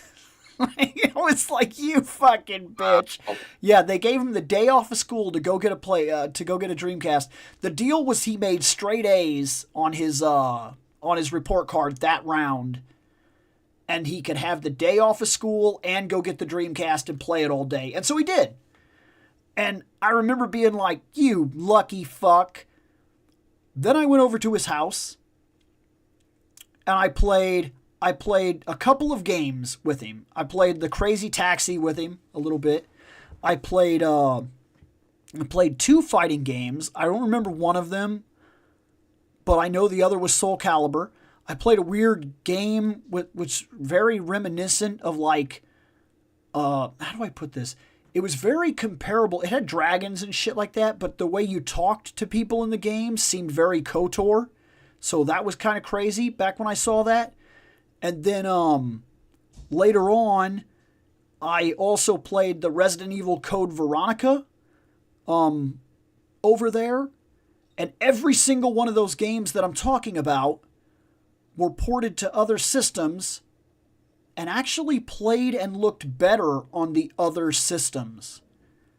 Yep. Like, I got a PlayStation 2 that was like one of the first systems ever that I bought with my own money. Like not like this is birthday money, not like I put in and then they finished the rest. Like 100% I had to go to work, earn the money, get the money, go to the store, and buy it off the shelf myself, physically. PlayStation 2 was the first system I ever did that with. And I remember, even to this day, I got Code Veronica shortly after buying it. And when I got it, I was like, awesome, this is sick. I can now play it myself. I remember thinking that because I was like, oh man, it'll be so cool to actually be able to play Code Veronica myself without having to go over to my buddy and try to play his. Oh, what's up, guy? So that was the first time that happened, and I was like, this is going to be sick. I took it home, put it in, and in the opening cutscene, I was like, holy shit. this looks way better than what I was playing over there at his house. Like, way, way, way, way, way better. Like, it was noticeably different. And every single time I saw something like that, it was either a better version or a better looking game when it was ported off the Dreamcast constantly. Yeah, no, I did almost the exact same thing myself. Fucking, I ended up getting a bunch of money from 8th grade graduation. Fucking, I said, all right, we're going to go to the store. We already have a fucking GameCube over at Dad's house. We got a bunch of games that we could just drag from there back home. Fucking, I'm getting a GameCube. So I went in, because it was when the GameCube was new, and they said, here's the deal. You buy the GameCube for like $250. We're going to throw in an extra controller and 2 games for free. And I said, all right, cool. I'm picking up Skies of Arcadia because I fucking remember loving the shit out of that game. Right. And then I'm picking up fucking something that we can all play together as like a family. So I can't remember if I got fucking Mario Kart or if it was Mario Party. I got one of the fucking two. But fucking got those, and as soon as I fucking popped in, as soon as I popped in Skies of Arcadia, I was like, holy shit, this looks like way fucking better than, holy shit, it's playing a hell of a lot better than it did on the Dreamcast. Holy shit, this is amazing. Yeah. I think it's crazy how, because I see YouTube videos all the time, like all the time, that are like, oh shit, Dreamcast was the gamer's system. It was like, it was so overlooked in its time and blah, blah this and blah, blah that. And I'm like, I think you're wearing really heavy nostalgia goggles because I was alive for that. And everything that I remember, every step that it took, the next guy either did it better or it was never that good to begin with. Like when they were like, oh, we go online. And I'm like, do you though? Like, oh, we have a screen on the controller. And I'm like, I mean, yeah, about that. I'm like, so does Tiger Electronics. I mean, come on, guys. Like I'm just saying, it was not what people seem to remember as compared to what I remember when I was growing up. I don't remember that being nearly what they created or act like it was. You know what I mean? Looking back, I don't see it. I don't see it the way that they saw it. Best Dreamcast game was Sonic Adventure, hands down. Maybe it was. I don't know. Did that get ported? Is it better on something else now than it ever was on the Dreamcast? Because I have a feeling that maybe it was. Not really, no. No? Like the actual fucking port of Sonic Adventure over to, because they did the DX version, okay, which is the only thing that made it better. But all of the fucking glitches from the Dreamcast version are still present in the GameCube version. Okay. So if you're playing it from the Dreamcast and then going over to the GameCube, hell to the no, no. Like, and even then, when it comes right down to it, like the library on the fucking the Dreamcast, I remember PlayStation 2. Okay, hold on. 150 games. Hold on, there's a small defense game here. Dreamcast had internet with MMOs. So did the PlayStation 2, and so did the GameCube. Yep. Okay, so we've moved past that. Mini games that advanced your main story game and play. Okay, I guess, but they were Tiger Electronics games, and they were all very gimmicky and shit, and you wouldn't play them today, so don't act like you gave that much of a shit back then. A crazy library. Yes, but almost the entirety of the library or any part of it that mattered was almost instantly ported to other consoles and did better on them than they did in the originals. 4 controller ports, yes. Yeah, that's fair. So did the fucking GameCube. Right, but I will say that's a selling point. And like I said, I did make that. I said so just to put this in here, Mr. Lowell, I put that in when I very first started talking about this. I said most of everything it did first and not that good. And then other guys, either in the exact same generation or the very next generation, did it better. Like almost every single thing that they did. And you could call them pioneers, but just because you buy into something on the ground floor doesn't actually mean that it's good. It just means that it's first. Not necessarily that we were ready to do it or that it could be done. Case in point, all those people that invested their time, money, and status into Stadia, we weren't ready yet. Just because you mean you're... all the people who have gone out and decided to get NFTs, and now literally the NFT bubble has completely popped where they're not worth shit? Just because you're first at a thing doesn't necessarily mean that you did it right from the get-go. I mean, it's just the way that I see it. I'm telling you, people wear really heavy nostalgia goggles for the Dreamcast. If you could go back in time and put that terrible controller back in your hands, having the knowledge you do now, you wouldn't see it the same. You just wouldn't. I want to destroy. So, but anyways, I think Michelle's home, so I am gonna get off of here. We're gonna go. We almost kicked out 3 hours on this stream today, and hopefully these get better and better and better as they go, because we're really trying to pivot back into what Fandom Night used to be. So we're gonna do folder dives as part of the show, as well as topic discussions at random as part of the show, to move back into what Fandom Night was at its core. Just guys talking fandom randomly. The topics that come up are the topics that come up. Where we go is where we go. And that's hopefully where we end up. And then as we do things like we'll introduce Sentai and be like, hey guys, let's knock out 2 folders today or whatever. And then, wherever those folders take us. So we're going to figure out our format into how we're going to do this. But we are slowly trying to move back to what Fandom Night was meant to be, so that we want to do the show. Yeah, so that way then if I need to take a piss and then taking a piss turns into, I need to poop, I can do that and take a shower and be gone for 30 minutes and the episode still runs smoothly.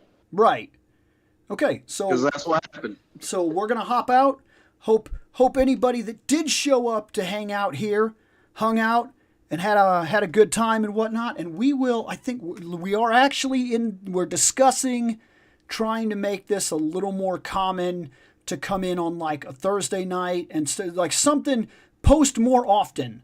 And once we get this running the way that we want it, we will be able to post a lot more often. So we're figuring it out little bit by little bit.